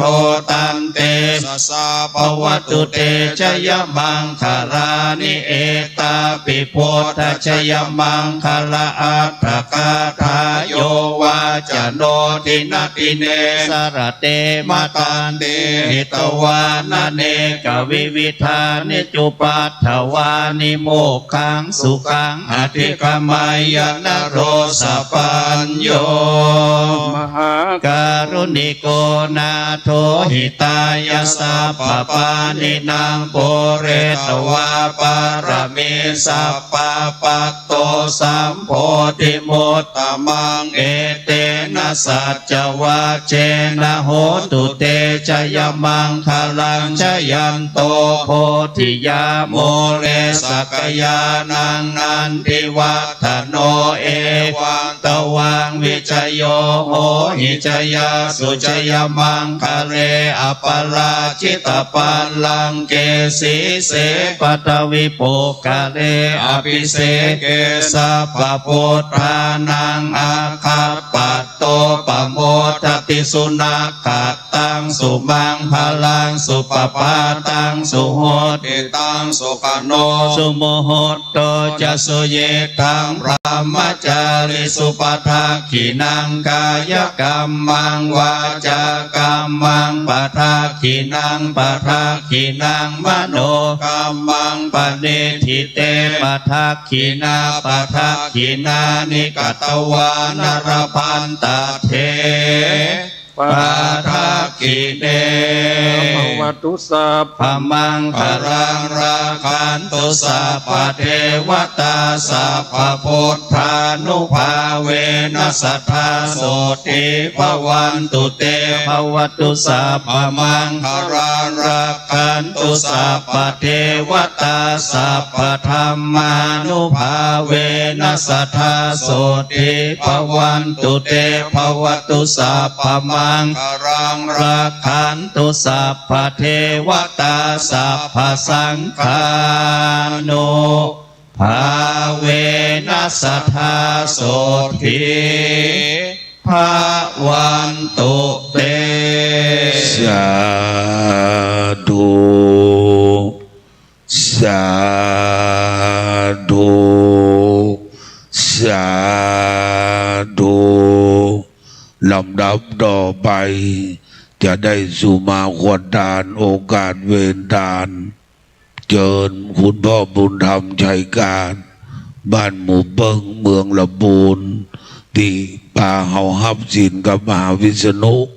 เป็นที่แล้วและวันพุธพระบุญธรรมก็จะฮับศีลกับพระมหาธรรมวัดเจดลินแต่ท่านมหาวิษณุสดาก็ฮับกันวันพุธเนอะเป็นวันเดือน8แห่ม8ค่ำวันอัฐมีบูชาวันถวายพระเพลิงพระบรมศพพระพุทธเจ้าโดยมละกษัตริย์7 พระองค์ บัดนี้พระเดชพระคุณหลวงพ่อใหญ่ได้ขึ้นไปเตรียมงานอัฐมีบูชามอบเทระบัญชาฮือแก่ท่านเจ้าคุณพระสิทธิวชิรานุกูลแต่เนอสถาปนมมือตึงบนวิหารลุ่มวิหารห่วงแก้วอารามกินดานถึงท่านมหาเนออาหังวันดามิสัพพะบดุตานังสัพพะโตสังฆมัฏฐัมเมพันเตจาทุโอกาจาคาเดสัพพัญญังเครื่องหัวดานดังหลายหลากพร้อมทุกภาคนาบัดนี้มหาสมณะสัทธาพระเดชพระคุณหลวงพ่อพระธรรมเสนาบดีท่านครูบาเจ้าพระมหาธงชัยสุวรรณศิริปรเรียนธรรม7 ประโยคเจ้าคณะภาค7เจียงใหม่เหล่าปูนแม่ห้องสอนเจ้าอารามมาธิปติวัดพระบรมธาตุเจ้าดอยสุเทพราชวรวิหารเป็นเก้าเป็นประธานและท่านเจ้าคุณพระสิทธิวชิรานุกูลผู้ช่วยเจ้าอาวาสวัดพระบรมธาตุเจ้าดอยสุเทพร้องเจ้าคณะอำเภอเมืองเชียงใหม่วัดโลกโมลีท่านพระบัลลัดสุรศักดิ์โสภณจิตโตรักษาการเจ้าอาวาสวัดเจ็ดลินพระภิกขุสามเณรจุดนยุวระองค์หนแห่งห้องไปนอกปัทมมหามูลสัทธาข้าเจ้าดังหลายอันมีพ่อครูวันลบนามวงผมด็อกเตอร์ประธานวิทยาวัจกรวัดพระธาตุเจ้าดอยสุเทพและวัดสาขาเครือข่ายเป็นเก้าพร้อมกับญาติธรรมจากจังหวัดเชียงใหม่ลำพูนลำปางและลูกหลานบ้านห้วยไม้หกตำบลม่อนยองเมืองตื่นอมก่อยก็เป็นเก่าเป็นประธานได้ตกแต่งแบ่งพร้อมน้อมนำมายังดูปาบุพาราชาดวงดอกเขาดอกไม้และลำเทียนมาขอสู่มาอย่างสัพพะวัตถุตานาเจ้าดังลายเหือกายเป็นนาดิบิมบังโกอาโหสิกรรมอย่าได้เป็นนิวัลนาธรรมกรรมอันแก่นกาอันนามทับหนทางยังสู่สวรรค์จันทร์ฟ้าและมหาเนรปานนั้นยุ่งอยากมีกาญาตวนเลวจีตวนเลมโนตวนเลสันติจาอาสันติจาปมาตะโตสังปัจจุบันนะโตสังสัพพังโตสังขมันตุโนติละดันนังอันว่าแก้วเจ้าดัง3 ประการนี่นาเลยดียิ่งโยดดีกว่าแก้วในโลกลาสกลเดว่าแก้วแก้มฝนแสนหามันก็บดเดาแก้วแบ่งก้า3 ดวงแก้วดังหลายดังปวงเอามาแบ่งแหวนคำกวงขอดห่างมันก็ยังรู้บางแดกแหงไปแก้วดัง3 นี้นาเป็นดีไวดีสาแก่คนและเทวดาไปใจ สวยวันสังขารโยไวยสาเทวันดาเจ้าหมื่นโลกจักรวาลอันมีพัฒเทพ500 ตนรักษาพระบรมธาตุเจ้าดอยสุเทพเป็นเขาเป็นประธานรักษาเวียง7 ลินเวียงสวนดอกเวียงตะวันออกคือเวียงนพบุรีฉลีปิงใจนักการหลังเบียงเทียงใหม่แก้วกวางหักษายังเสาอินทขินวัดโจติการามเจดีย์หลวงกำแพงเวียงจะในและจะนอกหักษาวัด7 ลินดัดดีนี้เป็นเขาเป็นประธานมาปัดดาอนุโมทนาสาธุการเนื่องในงานทำบุญสัตตมวัน7 วันในวันนี้และทำบุญอุทิศส่วนบุญถึงท่านอาจารย์พระมหาวิษณุจารุธรรมโมดังกล่าวอนิจจาวัฏสังขาราอันว่าสังขารธรรมนี่นานเลยสั่งมาบ่มันบ่เตียงรู้ความเงี่ยงไปมารู้ชราเท่าแก่บ่เว้นแว่แก่คนใดจาติภัยมรณาถธรรมชาติเป็นโอกาสเกิดกับตนบึดหนึ่งก็ตายบึดหนึ่งก็เกิดบ่มีสิ่งพาเฉิดสังสักอันตว่ารูปธรรมนามธรรมนี่นาเตียนยอมรู้หลักการปินแผ่แต่อดีตปัจจุบันสืบติดกันมาบอกขาดนักผาเจ้ากล่าวไว้ว่าสัพเพสัตตาบ่หูจะนาเลยมวลหมู่เกิดมาเป็นกู้ปรโลเกมาดังมาดักกาเลพเหมือนดังเทระประวัติย่อของท่านอาจารย์ดังที่ครูอวันได้รับทราบจากตนท่านและศึกษาหาความรู้มาประกอบกันท่านเล่าว่าท่านเกิดวันที่23 เดือนกุมภาพันธ์ 2514 ณ บ้านห้วยไม้หกตำบลม่อนจองวันออกน้ำเม็ดตื่นเป็นลูกของพ่อพาโจตายไปแล้วแม่มุเกนามสกุลจารุธรรมรักษ์ปัจจุบันแม่ได้79 ปีมีพี่น้องโดยกัน6 คนคนที่1ชื่อว่านายแสะบือมากินทานถึงวันคนที่2พระมหาวิษณุชื่อเดิมว่าพระนุดีท่านเปลี่ยนเป็นมหาวิษณุคนที่3นางพระลอยอยู่กับแม่บันไดคนที่4นางนุ่นดีก็มานี่ถึงวันคนหานั้นเป็นพ่อใหญ่ชื่อไทยว่ารัฐภูมิชื่อเก่าว่านายว่าคือคนลาชื่อไทยว่ารัฐศาสตร์ชื่อเดิมว่านายวาชีท่านจบชั้นป .6 โรงเรียนบ้านห้วยไม้หกและเป็นขโยมครูบาชานุเฮียนตัวเมืองตัวไทยตัวกะเหลี่ยง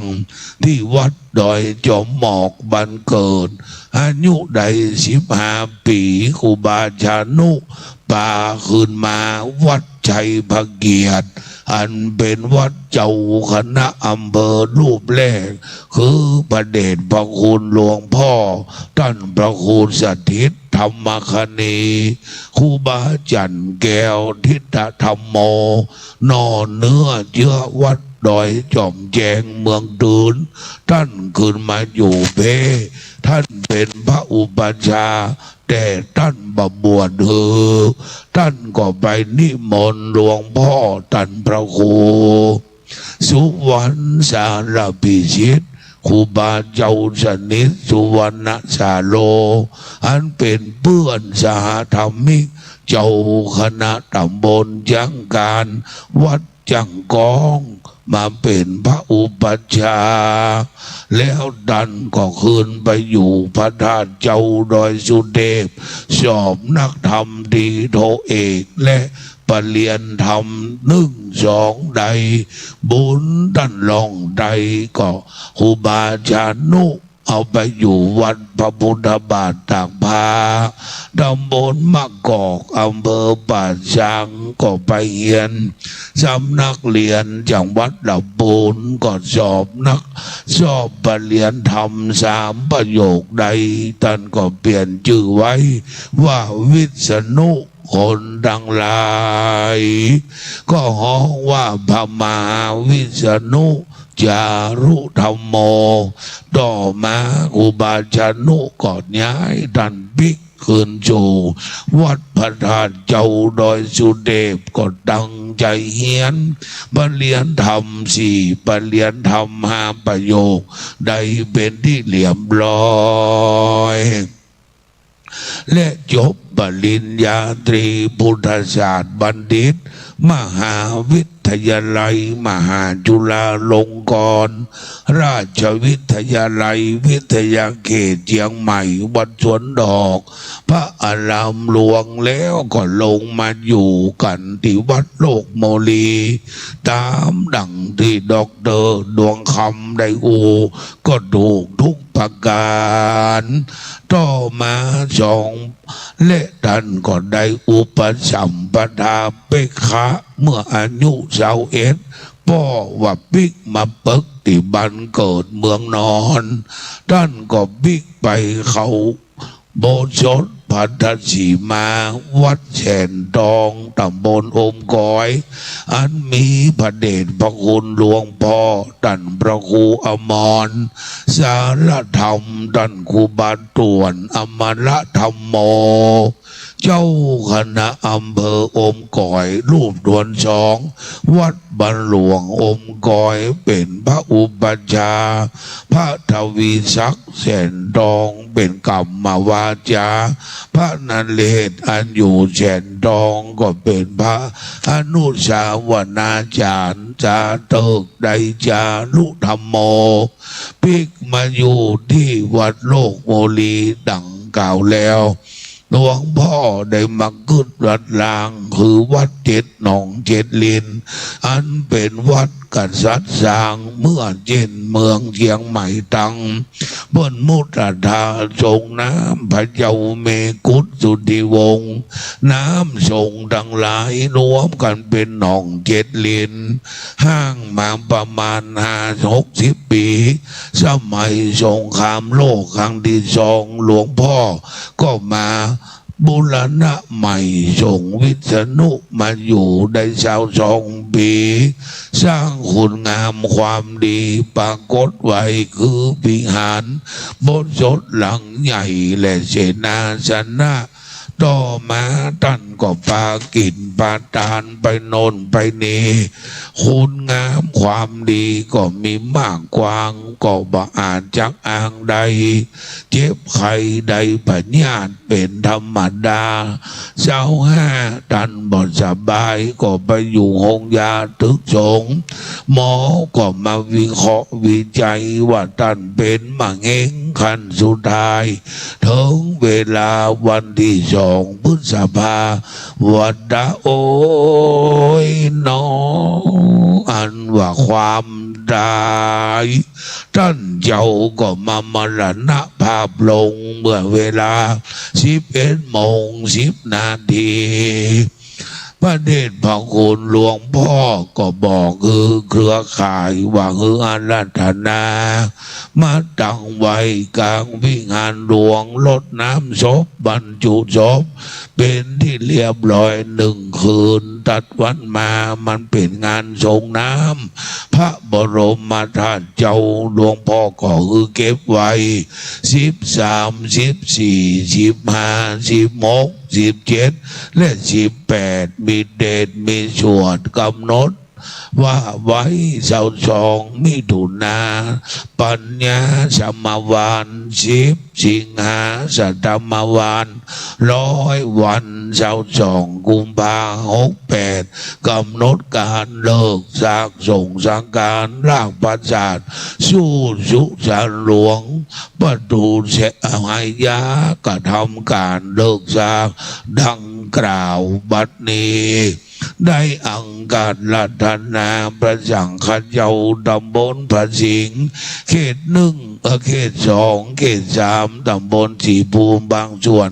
และพระจังขเจ้าประมาณ15 รูปได้มาสวดพระพุทธมนต์เป็นที่เรียบร้อยแล้วจักได้นบเวรเกณฑ์ดานถึงแก่ปฏิทไลรัตนาผ่านแผ่วผักแก้วเจ้าทั้ง3 ประการมีธรรมเมตตาอ่อยนาปฏิฆาหะรับเอายังวัตถุไตรญาทานสังฆทานจะดุปัจจัยไตรญาทานพิฆาหารสหปริวารดังหลายดังมวลสมณะศรัทธาและมูลศรัทธาญาติธรรมข้าเจ้าขออุทิศส่วนบุญเถิงแก่เจ็ดขกูลเป็นเก้า7 ขกูลเป็นแดนแสน7 ขกูลเป็นขนาดเถิงแก่เจ้าหลวงสุวรรณคำแดงอันเป็นอาหักหลวงเมืองเกียงใหม่เมืองแกน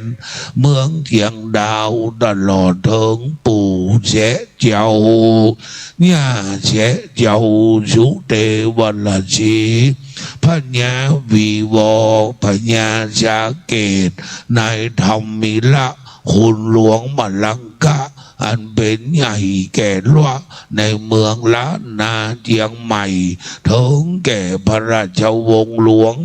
มังลาย17 พระองค์คำพระราชวงศ์จักรแห่งพระเจ้ากวิละแถมเก่าพระองค์คำตลอดถึงเทวบุตรเทวดาเจ้าหักษาเมืองเทียงใหม่วัดเจ็ดลินตลอดถึงโยมพ่อท่านมหาและผู้มีอุปการะคุณดังหลายเขาบุญกินบุญทานไปรอดเมื่อเจ้าคือเขาเจ้าเหล่านั้นได้ปัตตาอนุโมทนาบุญกินบุญทานหรือไปรอดไปเดิงแก่พระมหาวิษณุได้ฉันได้บริโภคพ้นจากที่ยากภาคจากที่บานถึงพระนิพพานเป็นที่แล้วบุญกินบุญดานมาอภิบาลปกห่มพระเดชพระคุณหลวงพ่อพระธรรมเสนาบดีเจ้าคณะภาค7เตียงใหม่เหล่าปูนแม่ห้องสอนวัดพระบรมธาตุเจ้าดอยสุเทพราชวรวิหารประธานฟื้นฟูวัดเจ็ดลินคนไล่ก็บอกคือหลวงพ่อหนีผีไล่ก็บอกหลวงพ่อไปหลวงพ่อแป้ผีใบบนแป้คนใบลุมหลวงพ่อขากใส่ข้ากุนน้อมนาปากใส่คาคือคายอมือพระเดชพระคุณหลวงพ่อว่ากล่าวแก่พระภิกษุสามเณรในเขตปกครองภาค7เตียงใหม่เหล่าปูนแม่ห้องสอนพระธาตุเจ้าดอยสุเทพและเครือข่ายคือเขาเจ้าเหล่านั้นสิโลลาบขาบไว้เป็นที่ฮักให้แก่คนและเทวดาพระอินทร์หันก็ชื่นชมพระพรหมหันก็เมตตาเทวดาหันก็คุ้มครองส่วนศรัทธาข้าเจ้าดังหลายฮิก็คือปันมาหาก็คือปันใดดูดังกินดูดังไว้ดูดังใดเตตานเงินหมื่นอย่าได้ขาดแคลนเงินแสนอย่าได้ขาดบานเงินล้านอย่าได้ขาดตัว100 ล้านพันล้านหมื่นล้านแสนล้านยะ ยอดโรงพยาบาลชาติธรรมตึกยังใหม่ลำปูนลำปางนั้นจุงจักมีนิจจังวัฏนิปานังสุขังวัฏนิปานังสารังวัฏนิปานาปัจจโยโหตุโนนิจจังเจิญพ่อแม่ศรัทธาปนมมือหันหน้าพ่อพระเจ้าโลงเนอเราจะได้กล่าวกรรมถวายพระทหารเพลสังเค็ดโกยตินช้างแต่พระเจ้าประสงค์ว่าพร้อมๆกันห้ามว่าโดยก้นเนอว่าพุ่มเดียวกันไปเลยว่าบ้านเฮาเมืองเฮาเนี่ยเนอนะโมตัสสะภะคะวะโตอะระหะโตสัมมาสัมพุทธัสสะนะโมตัสสะภะคะวะโตอะระหะโตสัมมาสัมพุทธัสสะนะโมตัสสะภะคะวะโตอะระหะโตสัมมาสัมพุทธัสสะว่าพร้อมๆกันอิมานิภัตตานิสัพพะลิวารานิภิกขุสังคัสสะโอโนจะญามาสาธุโนพันเตภิกขุสังโฆอิมานิภัตตานิสัพพะลิวารานิปฏิกันหาตุอัมหากังติขะละดังหิตาญาสุขาญาข้าแต่พระสงฆ์ผู้เจริญข้าพระเจ้าดังหลายขอน้อมถวายซึ่งภัตตาหารพร้อมทั้งบริวารดังหลายเหล่านี้แก่พระสงฆ์ขอพระสงฆ์จงรับซึ่งภัตตาหารพร้อมทั้งบริวารทั้งหลายเหล่านี้ของข้าพระเจ้าดังหลายเพื่อประโยชน์เพื่อความสุขเพื่อความเจริญรุ่งเรืองแก่ข้าพระเจ้าดังหลายแก่ญาติทั้งหลายแก่ปิญาชนทั้งหลายอันมีบิดามารดาเป็นต้นด้วยบุญกุศลนั้นไปฮอดไปถึงบารมีธรรมท่านพระมหาวิษณุจารุธรรมโมอดีตเจ้าอาวาสวัดเจ็ดลินผู้ละสังขารละธรรมไปแล้วตลอดกาลนานเทินสาธุพระสงฆ์ทั้ง15 รูปอันมีครูบาเจ้าเมธาวัดฟ่อนซอยวัดสาธุแปลเป็นภาษาไทยบอกว่าดีแล้วเจ้าค่ะใบสาท่านเจ้าคุณนี้ก่อนครับมีรายชื่อให้ควรหรือเปล่าว่าจะเอาท่านนะเอาญาติโยมเนาะครับเดี๋ยวก่อนเข้าประเคนกันพระพุทธพี่น้องใจว่าเฮาเกณฑ์เจ้าพระราชราชสังขายยาดนาแก้วทั้งช้ำใน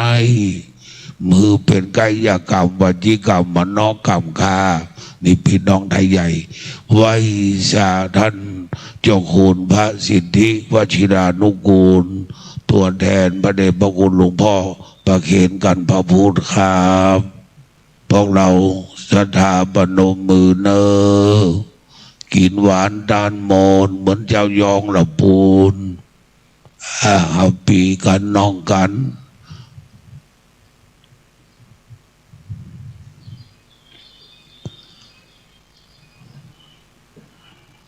ท่านเจ้าคุณเป็นพระที่งดงามกราบงามไว้งามเดี๋ยวมันจะได้แทนหลวงพ่อเนอะศรัทธาสาธุสาธุสาธุสาธุพระเดชพระคุณท่านเจ้าคุณอาจารย์นั่งที่เดิมนะครับทางเหนือเทวบุตรเทวดาเจ้าฟังข้าเจ้าเด้อหนึ่งพ่อครูวันรบนาวบงผมด็อกเตอร์สองพ่อบุญธรรมชัยกาดเมืองจีไปนั่งก่อนสามพ่อครูดุสิตชาวชาตินี่ปัญหาท่านมาหาเอาพ่อลุกเลยลุกไปนั่งก่อนนั่งก่อนนั่งก่อนนั่งก่อนพ่อบุญธรรมนี่ใครลึงนะสาม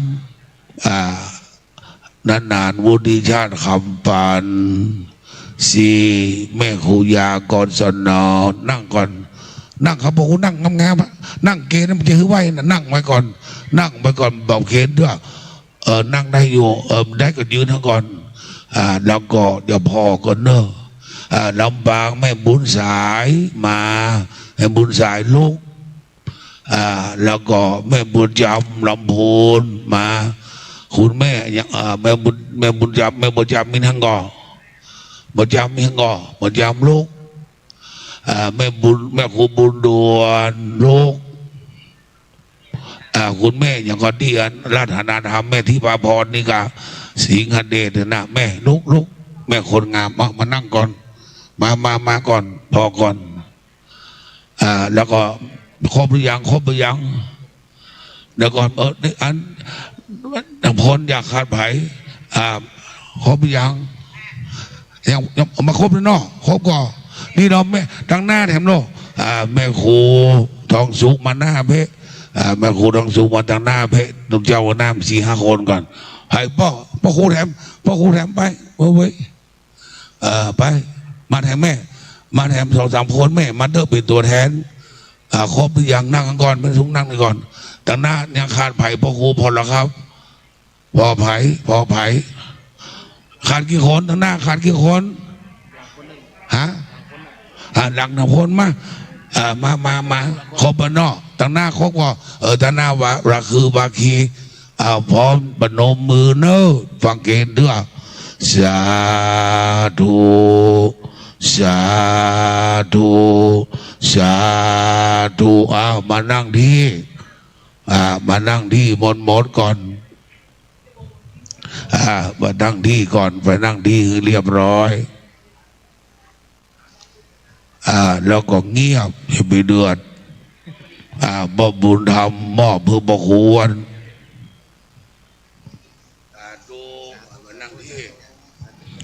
ไปนั่งที่หมดเกี่ยมน้ำหยาดไปก่อนฟังหยาดเด้อนั่งที่ก่อนช้างเหยียบนาพญาเหยียบบ้านพระมหาเถระเหยียบวัดคือพระเดชพระคุณหลวงพ่อใหญ่หลวงพ่อบอกว่าจะขึ้นไปเตรียมงานวันอัฐมีบูชานะครับเนอะอาจารย์บุธิชาติเอาไม้ถวายพระเดชพระคุณท่านเจ้าคุณพระสิทธิวชิรานุกูลก่อนจะได้กล่าวสัมโมทนียกถาแทนหลวงพ่อทุกคืนทุกวันศรัทธาสาธุชนบนวิหารหลวงข้างวิหารห่วงแก้วอารามทั้งหมดทั้งมวลปนมมือฟังพระเดชพระคุณท่านเจ้าคุณน้อยเนอะณบัดนี้เงียบนะครับขอความนอบน้อมของข้าพเจ้าจงมีต่อพระรัตนตรัยขอถวายความเคารพนับถืออย่างพระมหาเถรานุเถระ พระสงฆ์องค์เจ้าตลอดไปจนถึงเจริญพรญาติโยมท่านสาธุชนทั้งหลายผู้เป็นศรัทธาในส่วนของการบำเพ็ญบุญกุศลที่เรามาร่วมกันในวันนี้ในบารมีของพระเดชพระคุณหลวงพ่อเมตตากำหนดจัดงานบำเพ็ญกุศลสวดพุทธมนต์ถวายบุญกุศลไปถึงยังจิตตดวงวิญญาณของท่านพระอาจารย์พระมหาวิษณุจารุธรรมโมอดีตเจ้าอาวาสวัด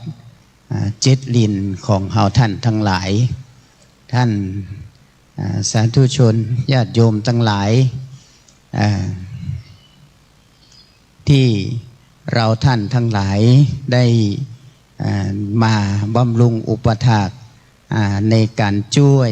อาจารย์พระมหาวิษณุช่วยกันบำรุงรักษาวัดวาสืบต่ออายุพระพุทธศาสนา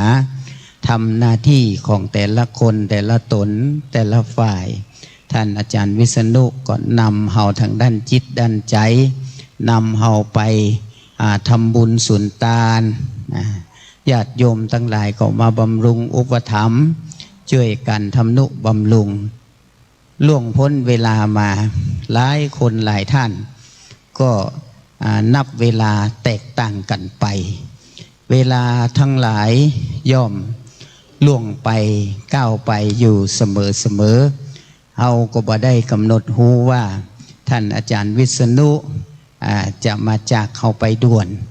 ด้วยเวลาเพียงอาทิตย์เดียวในการที่ทำการรักษาในสุขภาพกายที่โรคภัยมาเบียดเบียนไม่ออกศรัทธาตั้งหลายผู้เฒ่าผู้แก่ก็สะดุ้งตกใจล้วนเป็นไปอย่างนั้นแต่กันนั้นท่านทั้งหลายก็เป็นผู้ได้ฮู้ได้หันได้ศึกษาได้ยินมาในสังฆธรรมทั้งหลายล้วนแต่เป็นไปตามอนิจจังทุกขังอนัตตาทั้งสิ้นก็ขอท่านทั้งหลายได้วางจิตวางใจเพื่อบุญกุศลทั้งหลายที่ญาติโยมท่านสาธุชนทั้งหลายได้ร่วมกันสร้างกันทำมากับท่านอาจารย์พระมหาวิษณุตลอดจนถึงกุศลผลบุญทั้งหลายที่เฮาท่านทั้งหลายได้ร่วมกันประกอบมาตั้งแต่วันที่3ที่เฮาได้ทำการส่งน้ำสรีระล่างแล้วก็สวดอภิธรรมฟังเทศมาโดยลำดับอันเป็นการประกอบทักษิณานุกิจอุทิศไปให้ท่านพระมหาวิษณุขอบุญกุศลทั้งหลายเหล่านี้ได้ไปจุจอดลอดเติงยังติดตาดวงวิญญาณของท่านพระอาจารย์ได้รับทราบและอนุโมทนาในส่วนกุศลบุญตาลที่เราท่านทั้งหลายทั้งสมณะศรัทธาสหธรรมิกทั้งหลายตลอดจนถึงญาติโยมทั้งหลายได้ร่วมกันบำเพ็ญมาโดยลำดับแล้วนั่นด้วยเตชะบารมีบุญกุศลทั้งหลายทั้งปวงอานุภาพแห่งคุณพระศรีรัตนตรัยบรมเดชานุภาพแห่งพระประธาตุเจ้าดอยสุเทพกุณศิลคุณธรรมในเมตตาธรรมของพระเดชพระคุณหลวงพ่อพระธรรมเสนาบดีขอจงได้เป็นปฏิพรย้อนกลับปกปักรักษาท่านครูบาอาจารย์พระสงฆ์สามเณรผู้มีส่วนในการร่วมกันบำเพ็ญบุญกุศลโดยลำดับ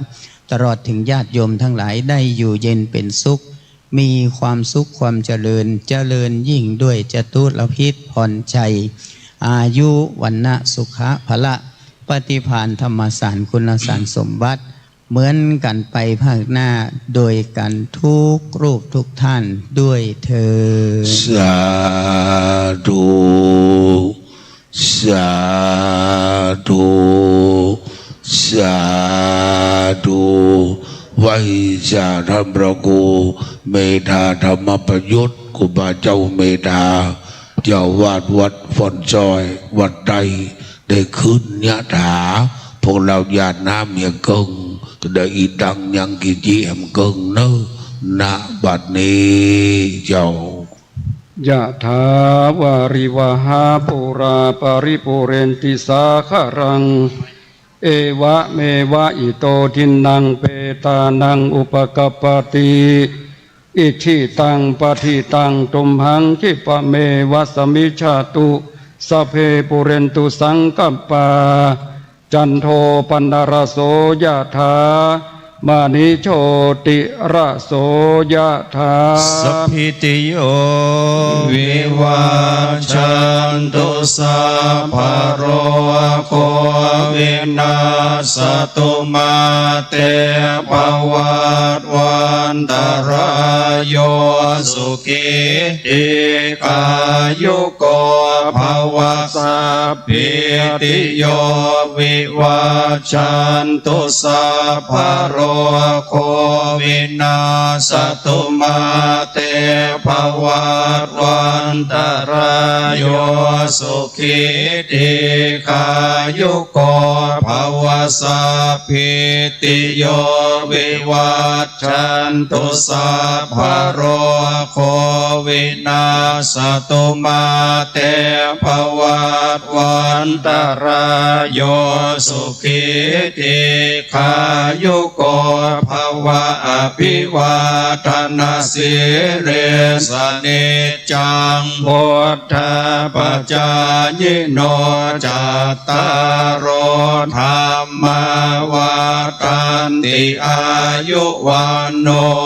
สุขังภารังอัฏฐาสิเมอากาสิเมยาติเมตตาสขาจะเมเปตานังทักขินังทัจจาปุเพกัตมโนสรังนะหิรุนังวาโสโกวายาวันยาปริเทวนานาตังเปตานามัฏฐายะเอ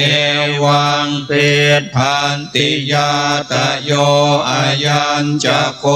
ทากินาเทนาสังฆามิสุปฏิทิตาเทคารตังหิตายาสัทธานาโสอุปกาปฏิโสยาติธรรมโมจะอายังนิทัสสิโตเปตานะปูชาจักตาอุราราภลันจะภิกขุนามานุปทินังตุมเหหิปุญญังปสุตังอนาปกันติภวตุสัพพมังคลังราคันตุสัพพเทวตาสัพพพุทธานุภาเวนัสสทธาโสติภวันตุเตภวตุสัพพมังคลังราคันตุสัพพเทวตาสัพพธรรมานุภาเว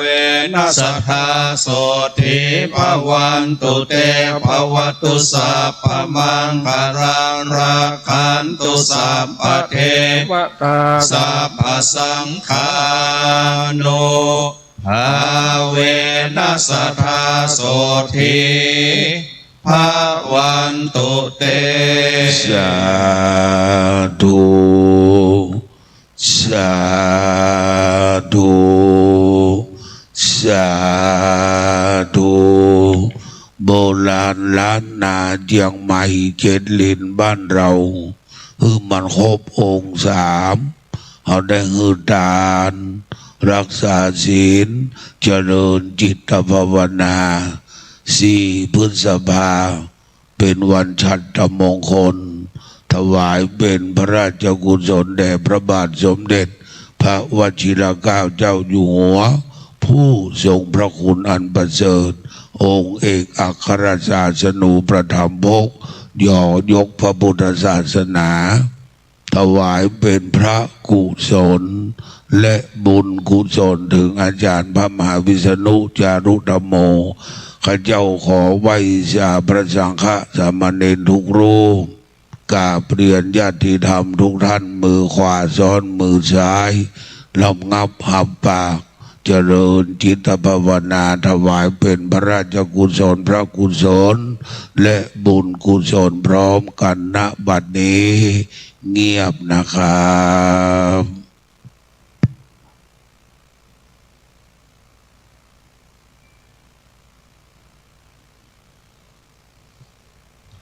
พอควรแก่เวลาพ่อแม่ศรัทธาปนมมือครูบาอาจารย์บอกว่าภาวนาน้อยนิดหมอกไก่ก้มกินน้ำยางกระดิกหูงูแลบลิ้นก็ถึงมหาวิษณุอันเป็นที่เคารพรักของพวกเราแผ่เมตตาหยาดน้ำด้วยกันเนออิตังดานากัมมังเนปานาปัจจโยนโนเนจังอิตังศีลากัมมังเนปานาปัจโยนทุโนเนจังอิตังภาวนากัมมังปานาปัจจโยนทุโนเนจังยังกินกุศลังกัตตาปังกัมมังสัพเพหิกะเตหิตังบุญยังโนอนุโมตันโตสุนันโตพลเยเทวาอัจฉมิงทาเนอัตเทคาตาติคากาจัตถาหนโตสัพพะสัตตานังโสอัตตานังปาเลหะลันโตมาตาบิดาโจกินหนโตโตคาปะมนจันโตสัพเพญาตากาโจกินหนโตโตคาปะมนจันโตสัพเพอัญญาตากาโจกินหนโตโตคาปะมนจันโตสัพเพปิสาสัพเพญักขาเปเปตาโจกิดาหนโตโตคาปะมนสัพเพนักขัตตาโจกิดาหนโตโตคาปะมนสัพเพเทวาโจกิตาหนโตโตคาปะมนสัพเพอาจารลิโยปัญญาโจกินหนโตโตคาปะมนจันโตสัมปะสัมปันนังสามิจันโตโวเอาเจ้าวันตาหลวงพระบทพระบาทพระธาตุเจ้าโดยสุเทพพระธาตุเจ้าดังในเวียงนอกเวียงเจ็ดลินเนอวันตาเมบุตรังสัพพะเมโตสังฆามาทะเมวันตามิธรรมังสัพพะเมโตสังฆามาทะเมวันตามิสังฆังสัพพะเมโตสังฆามาทะเมวันดามิคารุอุปชาจาลิเนสัพพะเมโตสังมาทะเมพันเตวันดามิกัมมัฏฐานังสัพพะเมโตขมาทะเมพันเตวันดามิอาราเมพัตตาจิมายังปะเมโตสังขมาทะเมวันดามิเจติยังสัพพังสัพพะฐานเนโสปฏิทิตาชลีลันตุมังหามโปติงพุทธรูปังสักการังสัทธานกะโลเกเทวะโลเกพระมโลเกจัมปูติลังกาดิเปชลีลันธาตุโยเกสาธาตุโยอันหันตาธาตุโยเจติยังขันธกุติจตุราติสหัสเสธรรมขันเทสังปาตะเจยังอาหังวันตามิสัพพะโยอาหังวันตามิธาตุโยอาหังวันตามิสีลาสานะมามิ น้อยก็ท่านมหาด้วยพรรษา34เขาวันตาน้อยมหาวิษณุเนอวันตามิพันเตสัพพังอาปะราทังคามันเมพันเต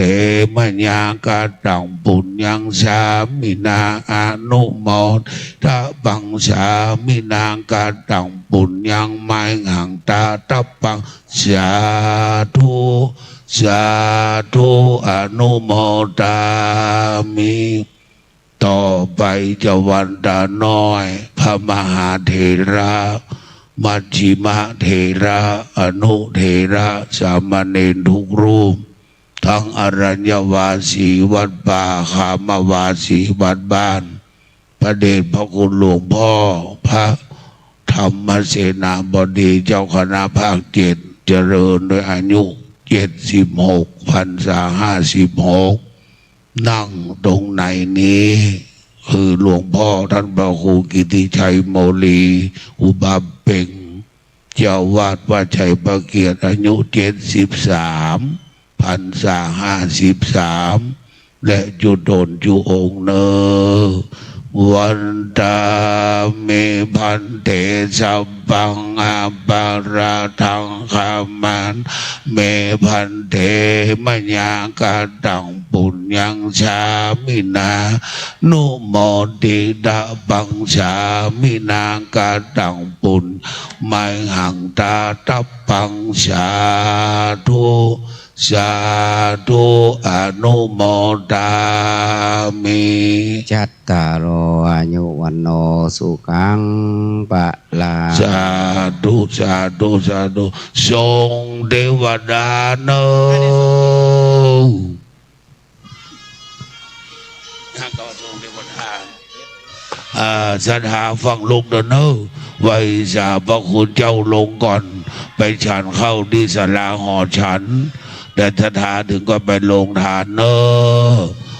วันนี้11 ตุลา11 ตุลาเขาจะทานกฐินสามัคคีขโยมทั้งหลายขึ้นมาขวดทานเนอ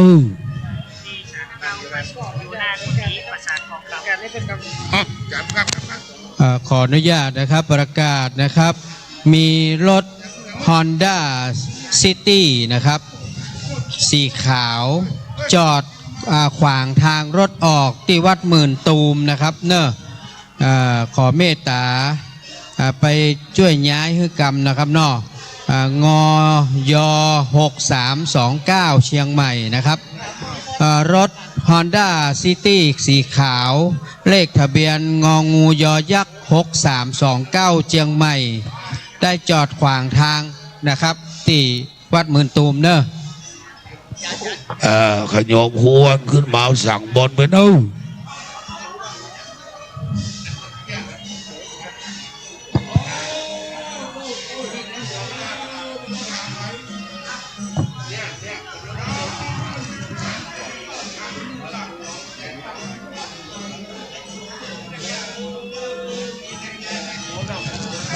ขยมประหวนขึ้นมาบนไปเนอะเอาคนสั่งไปจะลดก่อน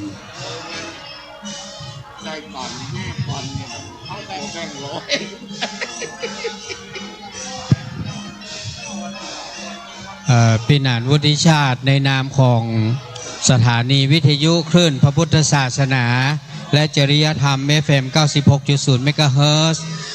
ก็ขอกราบขอบพระคุณพ่อแม่ศรัทธาทุกท่านทุกคนนะครับที่มาจากทุกทิศทุกทางนะที่ได้เมตตามาร่วมงานบำเพ็ญกุศลศพปิดศพอาจารย์พระมหาวิษณุในวันนี้ก็ต้องกราบขอบพระคุณทุกท่านนะครับตอนนี้ขออนุญาตขอเฮือรถที่จอดหน้าโรงทานทั้ง2 คัน 3 คันช่วยย้ายด่วนเลยนะครับเนอะเพราะว่าศรัทธาเพื่อนจะไปรับอาหารโรงทานลำบากนะครับขอเมตตาด้วยนะครับไผ่เตี้ยวรถจอดหน้าโรงทานขอเมตตาย้ายรถของท่านกรรมนะครับเนาะตอนนี้ก็เชิญชวนอีป้อยแม่ศรัทธานาบุญนะครับขอเชิญชวนพ่อแม่ศรัทธานาบุญทุกท่านนะครับได้ร่วมกันรับประทานอาหารมื้อกลางวันตัวกันนะครับเนอะยังบ่ต้องปิกเตื้อตอนนี้เราได้บุญได้กุศลแล้วนะครับ บุญเฮาได้แล้วนะเฮาได้บุญทานบุญศีลบุญภาวนาบุญที่เฮาได้ร่วมบุญกิจกรรมกับท่านอาจารย์พระมหาวิษณุจารุธรรมโมวัดเจ็ดลีนที่เรียบร้อยแล้วก็ขอเชิญชวนนี่ป้อยแม่สถานาบุญของท่านทั้งหลายได้ร่วมกันรับประทานอาหารมื้อกลางวันด้วยกันก่อนเนอคือมันได้เปิ้นว่าบุญก็ได้ไส้ก็เต็มนะครับตอนนี้บุญได้แล้วไส้ยังกวงอยู่นะไส้ยังกวงอยู่ฉะนั้นก็รับประทานอาหารกันก่อนนะครับอย่าไปฟังปิกถ้าอาจารย์พระมหาวิษณุท่านยังอยู่ท่านก็จะบอกอย่างเงี้ยไปฟังปิกเตอร์เนอร์กินข้าวกินน้ำด้วยกันก่อนนะกินข้าวกินน้ำด้วยกันก่อนเนอใครที่มากินข้าวกินน้ำด้วยกันก็จะมีจกมีลาบอยู่เย็นเป็นสุขเนอะเพราะว่าเพราะว่าทางเจ้าภาพโรงทานเปิ้นได้ร่วมกันเลี้ยงตอนนี้ว่าดูบุญมีที่ไหนเนี่ยกะอยู่ใกล้ๆเนี่ยกะตอนนี้ที่โรงทานนะครับ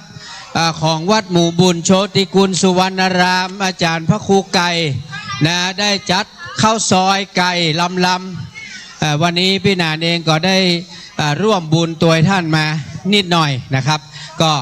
ร่วมเลี้ยงโรงทานด้วยกันนะครับวันนี้ที่วัดหมู่บุญ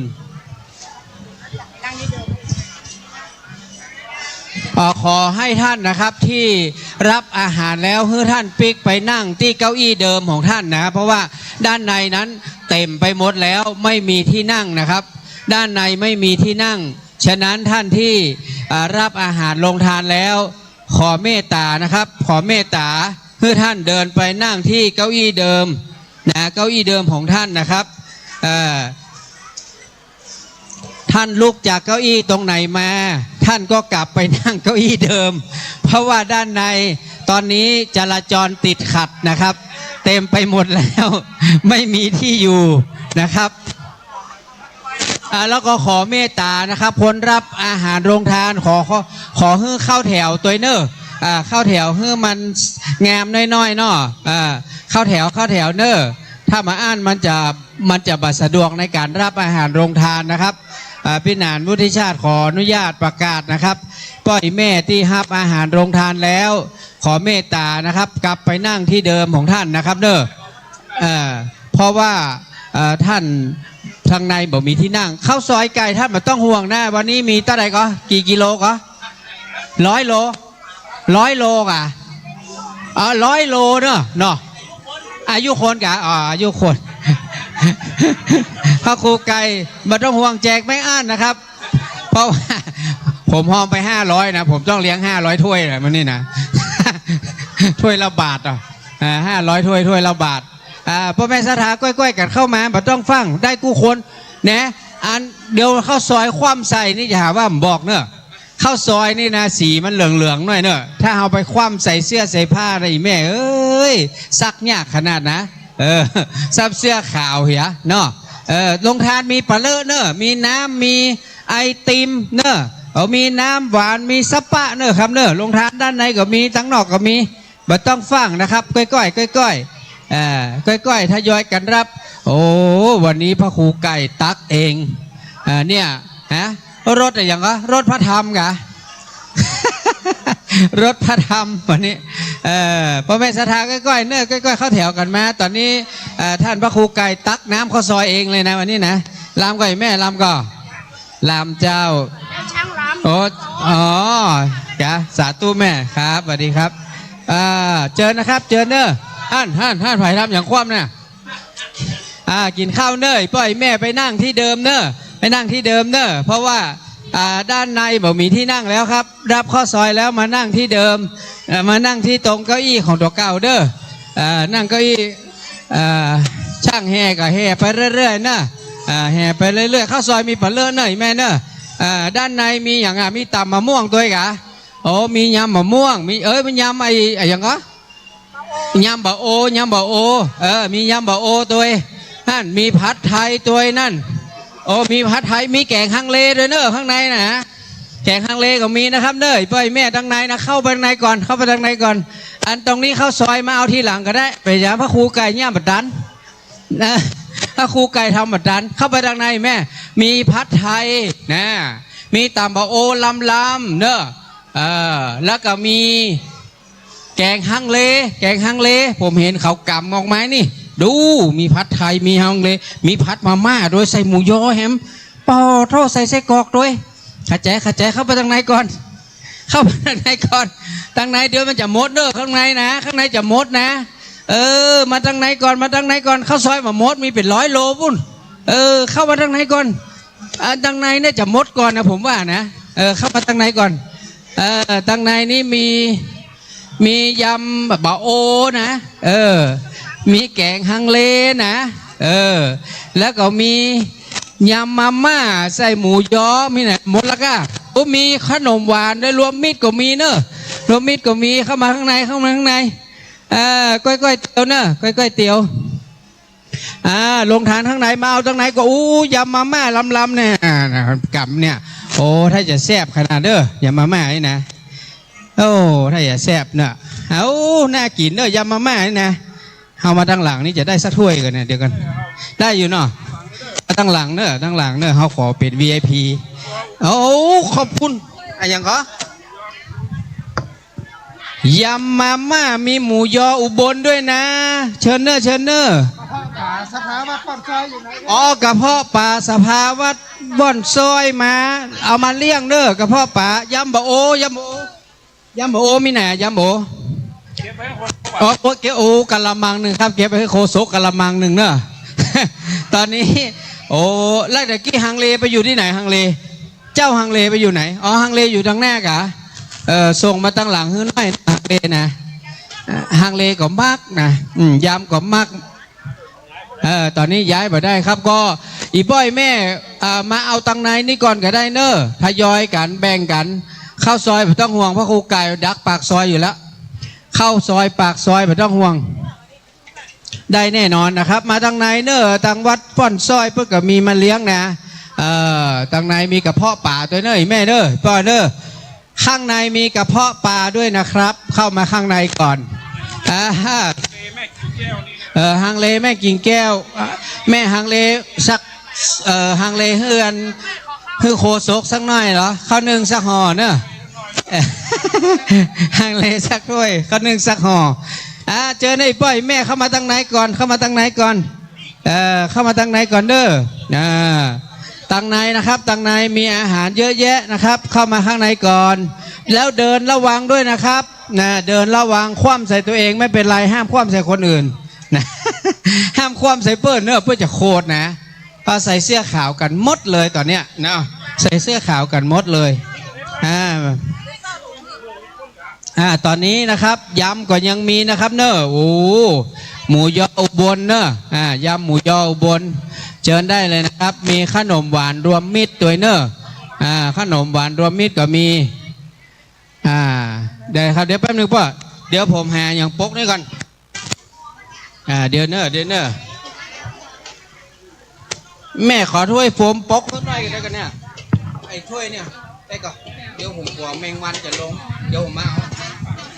เดี๋ยวขอหยาดแป๊บหนึ่งนะครับไปดูตังในตังฟ่อนซอยนะครับเด้อลงทานข้างในตำมะม่วงนะขอดีเจสักหน่อยเนอะตำมะม่วงเนี่ยไม่ได้เลยนะผัดไทยอยู่นี่เนอะผัดไทยพี่น้องละปูนผัดไทยบ้านอย่างเหรอบ้านหนองหมูนี่เจอนะครับผัดไทยบ้านหนองหมูนะพี่น้องละปูนเมืองยองตำโมงลำเนอะตำโมงลำเนอะแซ่บเนอะตำโมงนะตอนนี้มาดูในส่วนของโรงทานวัดป้อนซอยครับวัดป้อนซอยเนอะกระเพาะป่าน่ากินเนอะมีขัดใจเนอะขัดใจมาเนอะกระเพาะป่านะกระเพาะป่าลำนี่แม่ยืนนี่น่ะโคโซกก็เอากับเอาผมได้ก็ต้องเอานะลากมาถึงขนาดนี้มาเอาผมได้นะเจอนะครับเด้อด้านในตำโมงยำโมงเนอะพี่น้องละปูนพี่น้องเจียงใหม่ตำโมงยำโมงมายืนออกเจอนะครับเจอทุกท่านเนอะ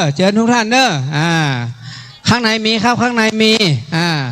เชิญชวนทุกท่านเข้าซอยอยู่ปากซอยนะเข้าซอยอยู่ปากซอยครับผมขอบคุณครับ ข้าวซอยปลาคูไก่อยู่ปากซอยเด้อข้าวซอยสนใจไปเอาได้เดี๋ยวอันนี้อย่างแม่อ๋อเดี๋ยวขอ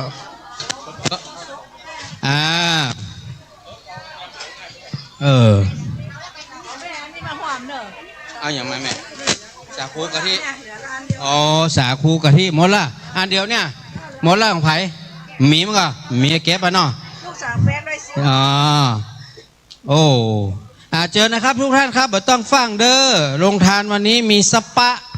เซาะกินกันเฮือควายนะครับโอ้ขอบพระคุณโอ้ยมาก่อนฮังเลแล้วเฮ้ยฮังเลมาเตื้อลาบมาก่อนแล้วฮังเลมาลาบมาแล้วลาบตัดหน้าฮังเลไปเรียบร้อยฮังเลไก่เจอนะครับโรงทานด้านในมีปลาเลอะเนอะอีป้อยแม่เนอะมีกระเพาะปลานะครับมีตำส้มตำมะม่วงนะตำมะม่วงดูสีท่าจะลำนะครับมียำมะม่วงนะครับแล้วก็มีโรงทานน้ำตรงนี้เราจะมีโรงทานในส่วนของยำสาธุโรงทานยำนะโรงทานยำป้าคุณป้าได้ครับเจอนะครับทุกท่านเนอะโรงทานนะครับวันนี้นะตรงที่หน้าเขานี่มีโรงทานอันนี้อย่างลาบป่ากะมีโรงทานลาบป่านะครับมีโรงทานยำมะม่วงมีโรงทานยำมาม่าใส่หมูยออุบลนะมีฮังเลนะครับ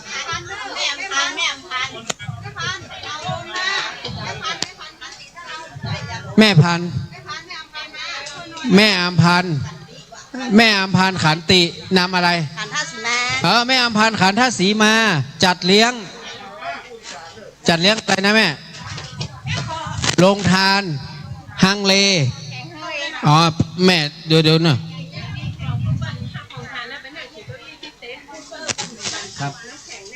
คนจะเอาถังน้ำนะครับขอกราบสุมาภัยพ่อยแม่เด้อภัยที่รับอาหารแล้วนะครับไปนั่งกินที่เก้าอี้ของท่านครับห้ามเอาของไปวางนั่งกินตรงบริเวณกระติกตรงถังน้ำแข็งเนอะเพราะว่าเดี๋ยวเพื่อนจะเอาน้ำนะกระเดี๋ยวเพื่อนปืดน้ำกับข้าวก็จะคว่ำแล้วที่นี้ก็จะโคตรนะ มาวัดเจริญห้ามโคตรเนอะวัดเจริญมาห้ามโคตรเด้ออาจารย์มหานุบอกห้ามโคตรนะกี่ข้าวด้วยการห้ามโคตรขอบคุณครับ VIP เลยเนาะนี่เนาะ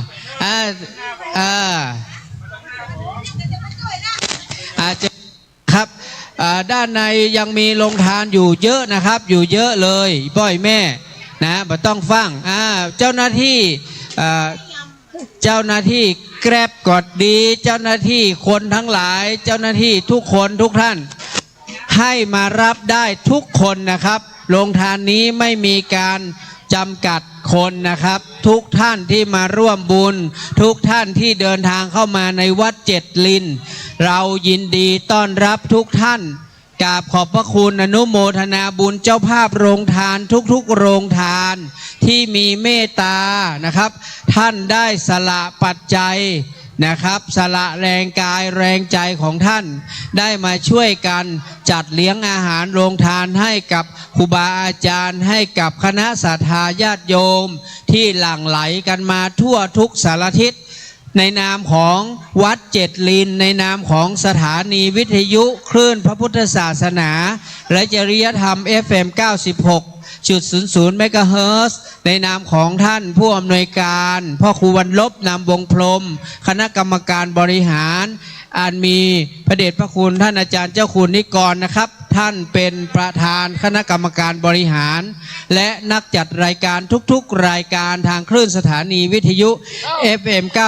96ขอกราบขอบพระคุณอนุโมทนาบุญทุกท่านนะครับในวันนี้ก็มีโรงทานที่มาร่วมด้วยช่วยกันจำนวนมากนะครับถ้าหากว่าท่านจะให้พี่หนานวุฒิชาติประกาศประชาสัมพันธ์ก็ขอให้ท่านส่งรายชื่อโรงทานของท่านนะครับมาที่ตรงบริเวณ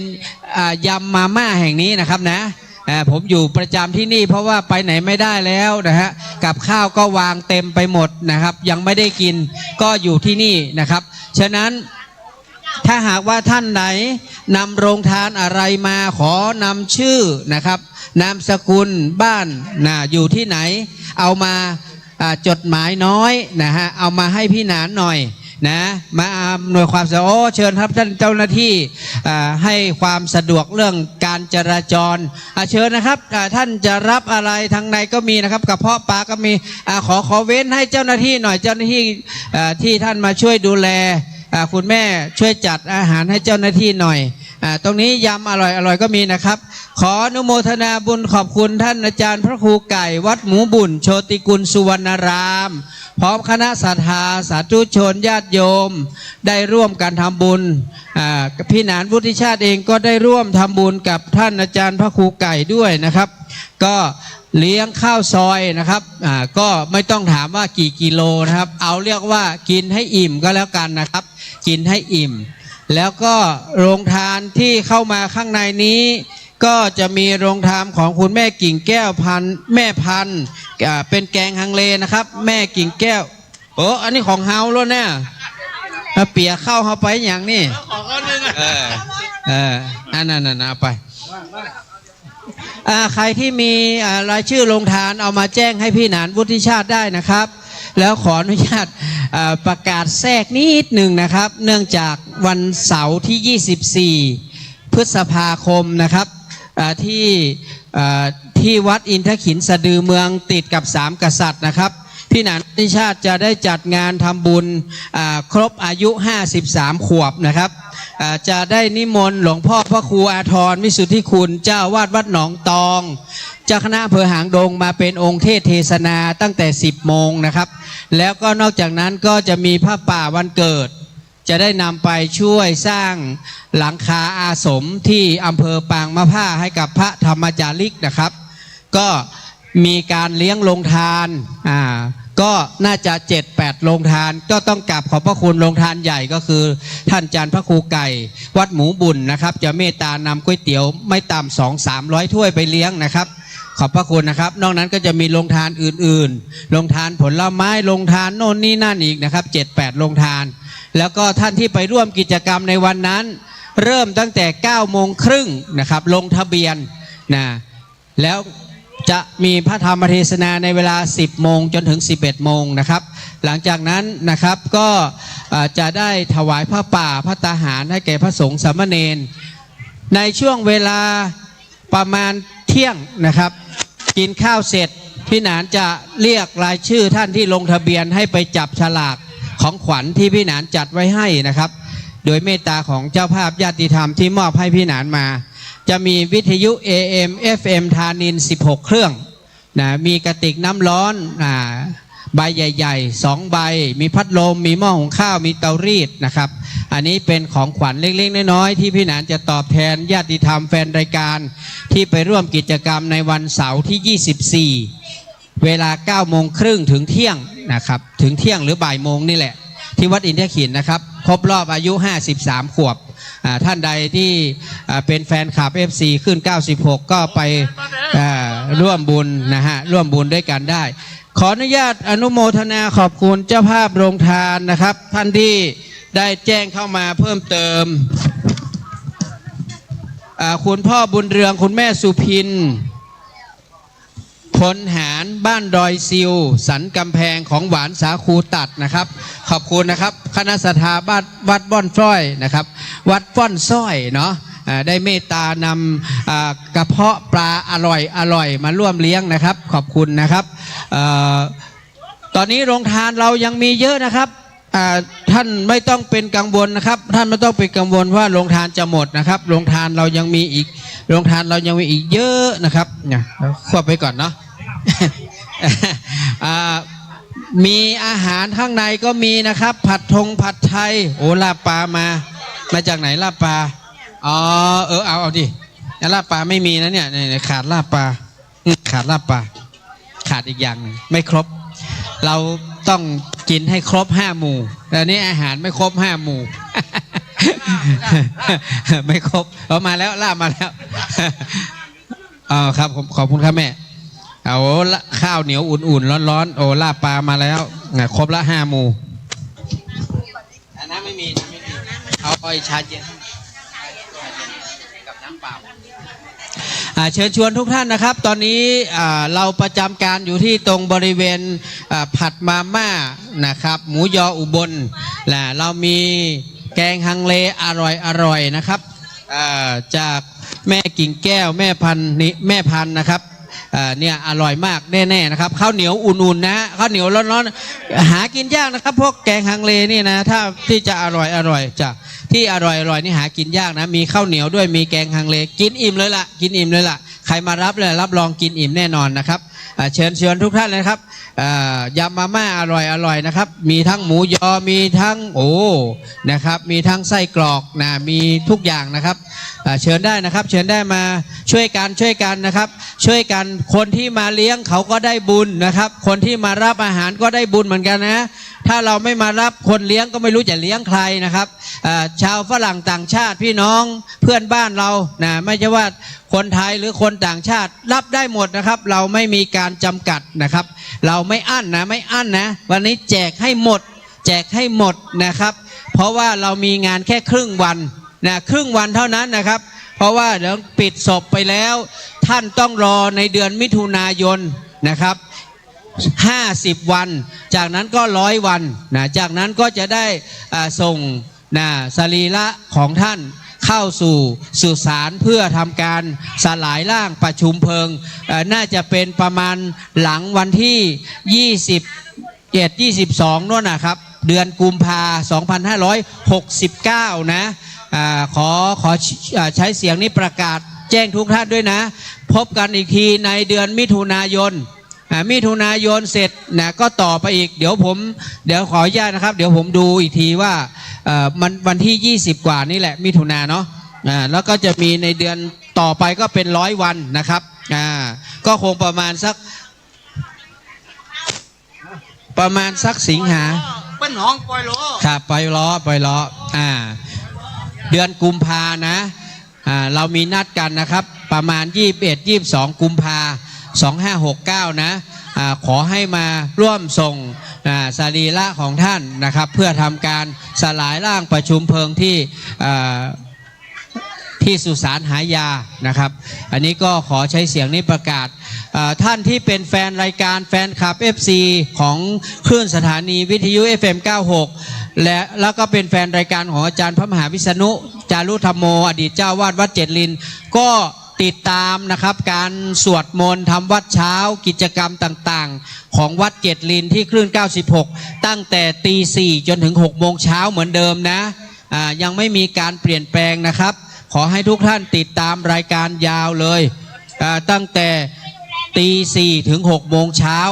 นะของทุกวันนะท่านสามารถติดตามได้เป็นปกติตั้งแต่วันจันทร์ถึงวันอาทิตย์ไม่มีการหยุดราชการนะท่านติดตามรับฟังได้ตลอดและรายการดีๆต่างๆมากมายทางคลื่น FM 96ก็สามารถติดตามได้ทุกๆรายการเราเปิดสถานีตั้งแต่เวลาตี 4นะไปจนถึงเที่ยงคืนตี 4ถึงเที่ยงคืนนะครับสถานีวิทยุ FM 96ไม่มีการปิดนะครับเราเปิดตลอดนะตั้งแต่เช้าจนถึงกลางคืนเลยนะครับส่วนผมพิหนานวุฒิชาติคำปันรายการฟังสบายสไตล์วุฒิชาติติดตามได้วันจันทร์ถึงวันเสาร์วันจันทร์ถึงวันศุกร์11 โมงถึงเที่ยงนะครับช่วงเวลาพระฉันเพลนะครับ11 โมงถึงเที่ยงกับรายการฟังสบายสไตล์วุฒิชาตินะครับติดตามกันได้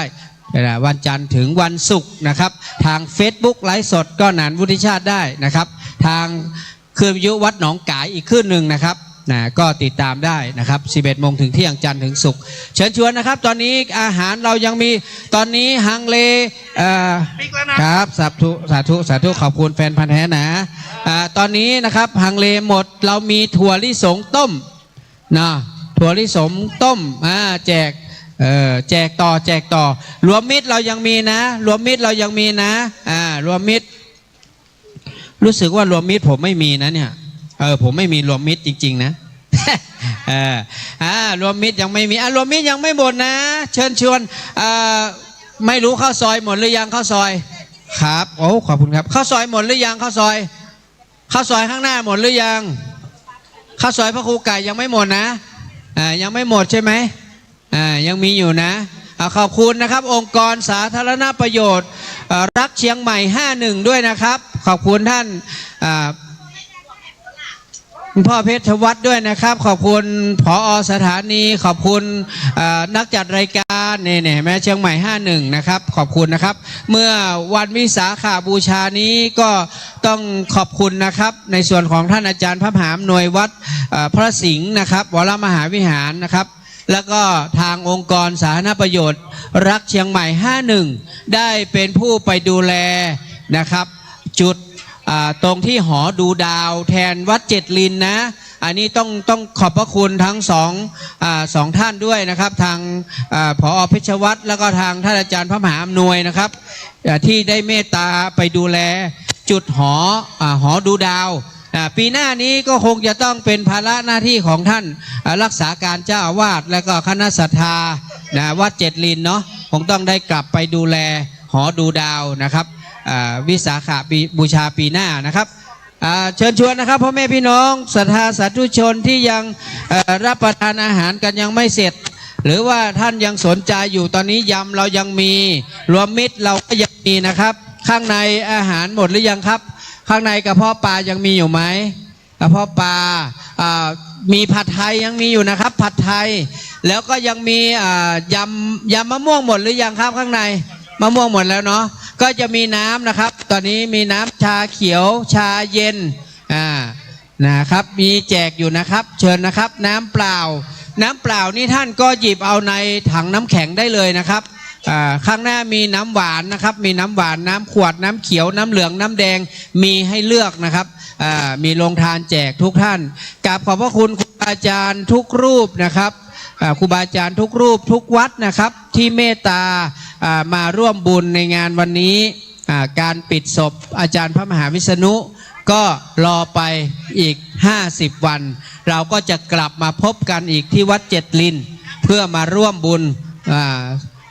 ร่วมกุศลอุทิศส่วนบุญให้กับอาจารย์พระมหาวิษณุ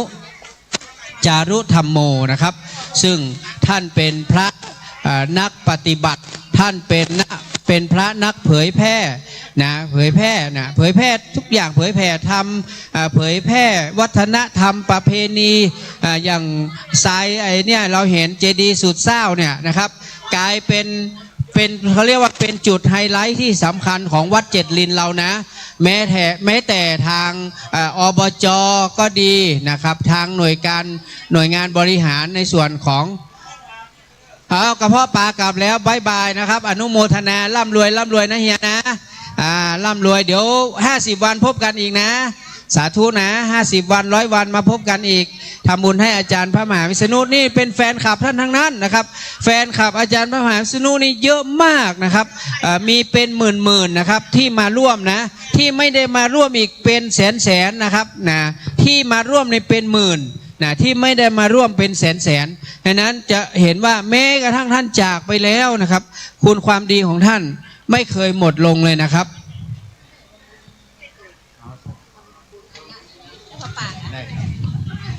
งาน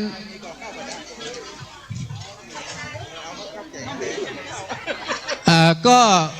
เขาเรียกว่าเป็นนักปฏิบัตินะเป็นนักเผยแผ่แล้วก็ท่านก็เป็นนักพัฒนานะครับจะเห็นได้ว่าในวัดเจ็ดลินเราเนี่ยสมัยเมื่อ20กว่าปีที่แล้วก็เป็นหนองน้ำนะครับแล้วก็มีชาวบ้านอาศัยอยู่แล้วก็มีการขยับขยายให้ชาวบ้านออกจากที่วัดที่ธรณีสงฆ์ไปด้วยเมตตาของหลวงพ่อพระธรรมเสนาบดีนะครับท่านปัจจุบันนี้เป็นเจ้าคณะภาค7เชียงพูนแม่ฮ่องสอนท่านก็ได้สนับสนุนงบประมาณของมูลนิธิพระบรมธาตุดอยสุเทพถามว่ามาจากไหนก็มาจากศรัทธาสาธุชนที่ไปทำบุญที่วัดดอยสุเทพท่านหยอดตู้หยอดอะไรนี่แหละแล้วก็เอาเงินมาพัฒนาวัดวาอารามต่างๆวัดเจ็ดลินก็เป็นวัดหนึ่งนะครับที่ได้รับการอุปถัมภ์ดูแลจากมูลนิธิพระบรมธาตุดอยสุเทพและความสามารถความรู้นะครับของท่านอาจารย์พระมหาวิษณุจารุธรรมโมนี่แหละท่านเป็นผู้ที่มีวิสัยทัศน์ที่กว้างไกล ท่านสร้างสิ่งต่างๆขึ้นมาที่ศรัทธาสาธุชนเราได้เห็นเนี่ยนะครับใหม่ๆก็ไม่มีอะไรหรอกครับนะมีหงส์วิหารเราก็สร้างขึ้นมากุฏิศาลาอาคารต่างๆที่พักที่นอนให้พ่อขาวแม่ขาวผู้ประพฤติวัดปฏิบัติธรรมก็อาศัยเมตตาบารมีของอาจารย์พระมหาวิษณุนี่แหละนะถ้าท่านไม่ทำไม่สร้างไว้นะครับเราก็ไม่สามารถใช้ประโยชน์อะไรได้เลยนะจะเห็นว่าวัดเราไม่ใหญ่ไม่กว้างมากแต่ท่านจัดสรรปันส่วนทุกอย่างได้ลงตัวนะเราจะเห็นว่าเนี่ยมีอาคารสถานที่นะเนี่ยอย่างด้านในเนี่ยนะครับอาคาร2ชั้นนะอาคาร2ชั้นนะ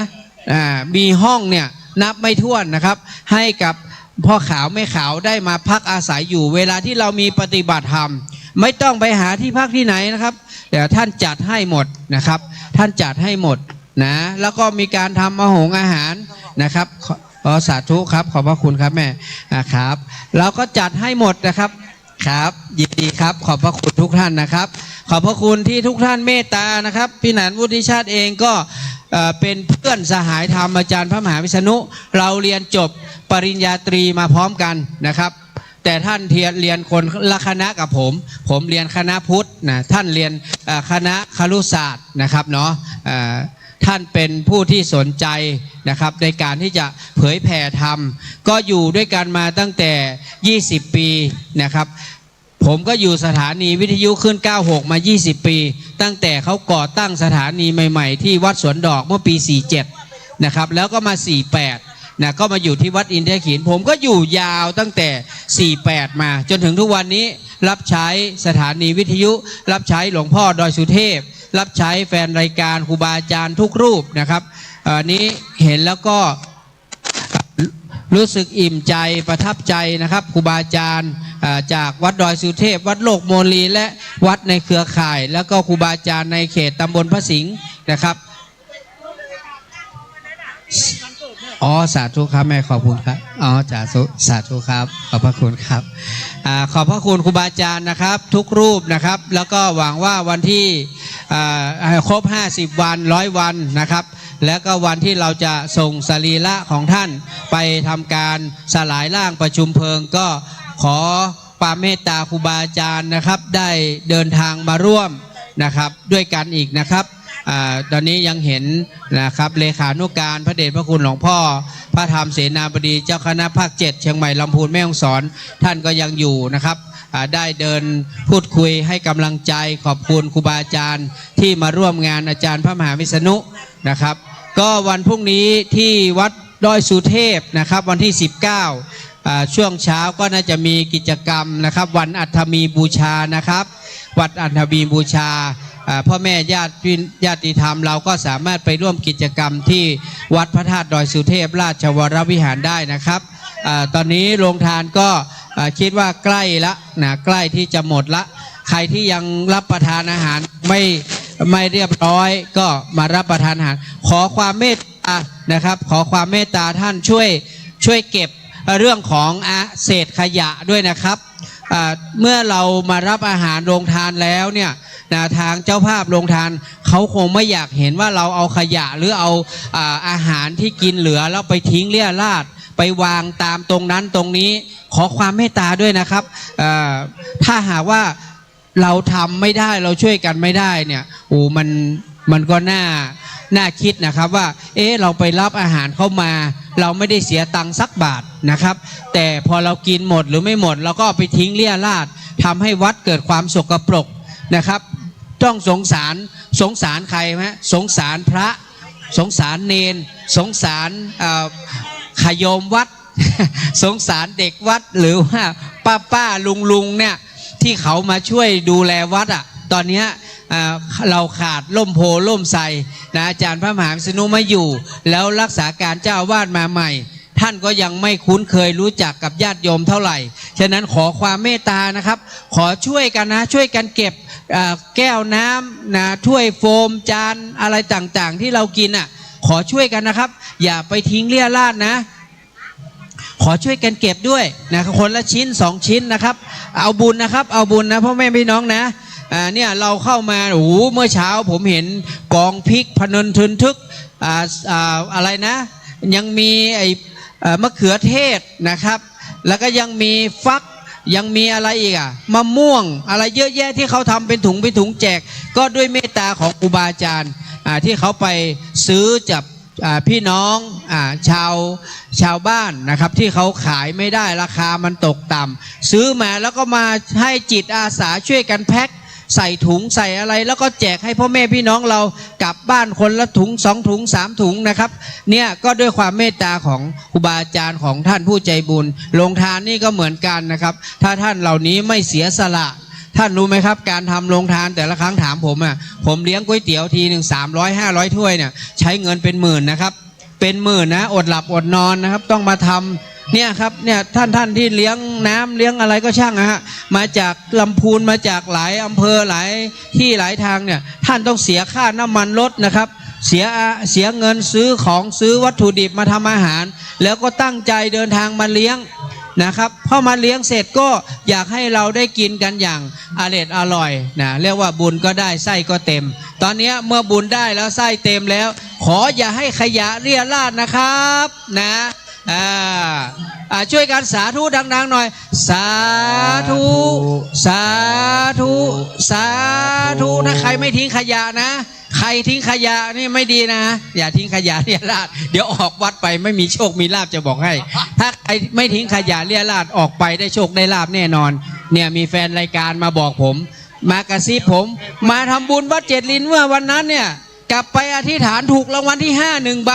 นี่เห็นไหมถ้าใครออกไปแล้วนะไม่ทิ้งเรี่ยราดนะครับช่วยกันจะได้โชคได้ลาภแน่นอนได้โชคได้ลาภแน่นอนนะครับ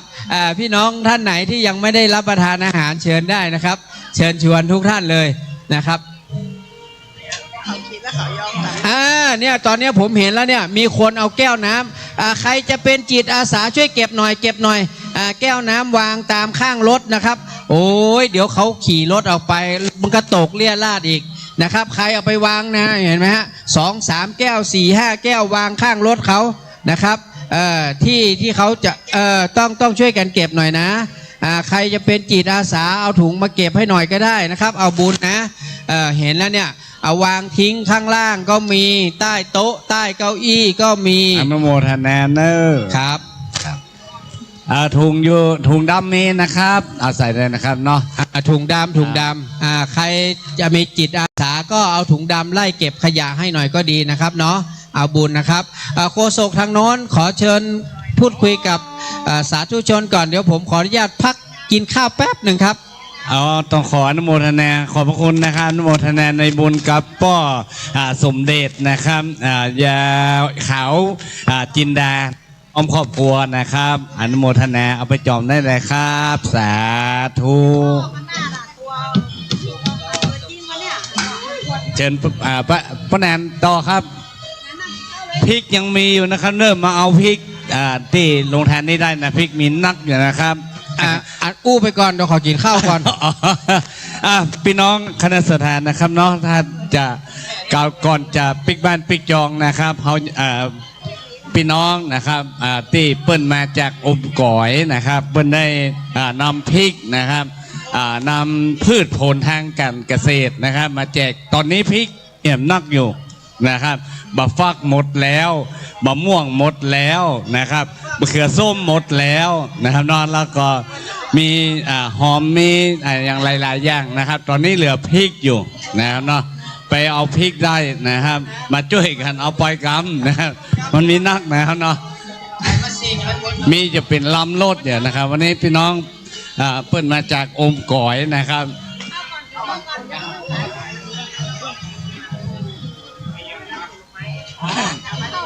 มารับเอากันนะครับเนาะมารับเอาได้นะครับ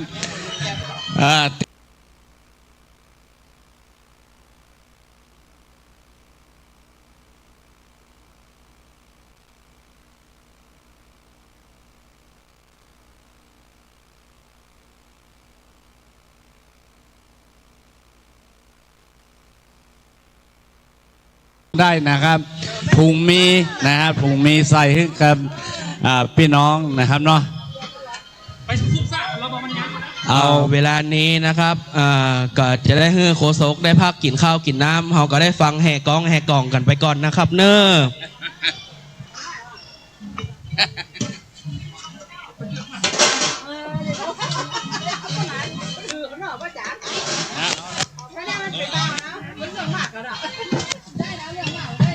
เอาไปเลยครับพริกนะครับ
จากที่เรามีอย่างมีงานแล้วเริ่มเสียงนั้นมันก็อย่าง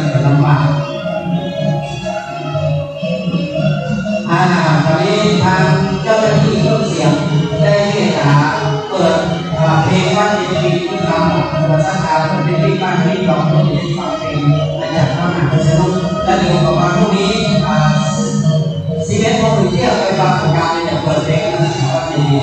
นาทีเรื่องของอาจจะเกิดเพลงขึ้นนอกแล้วก็มีจะได้แรงทุกคนงานการที่การเรื่องที่ยุ่งได้เรียนเข้าของเรียนที่ทำการขายก็สบายทุกเวลาครับ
การทำบุญวันเกิดพี่หนามที่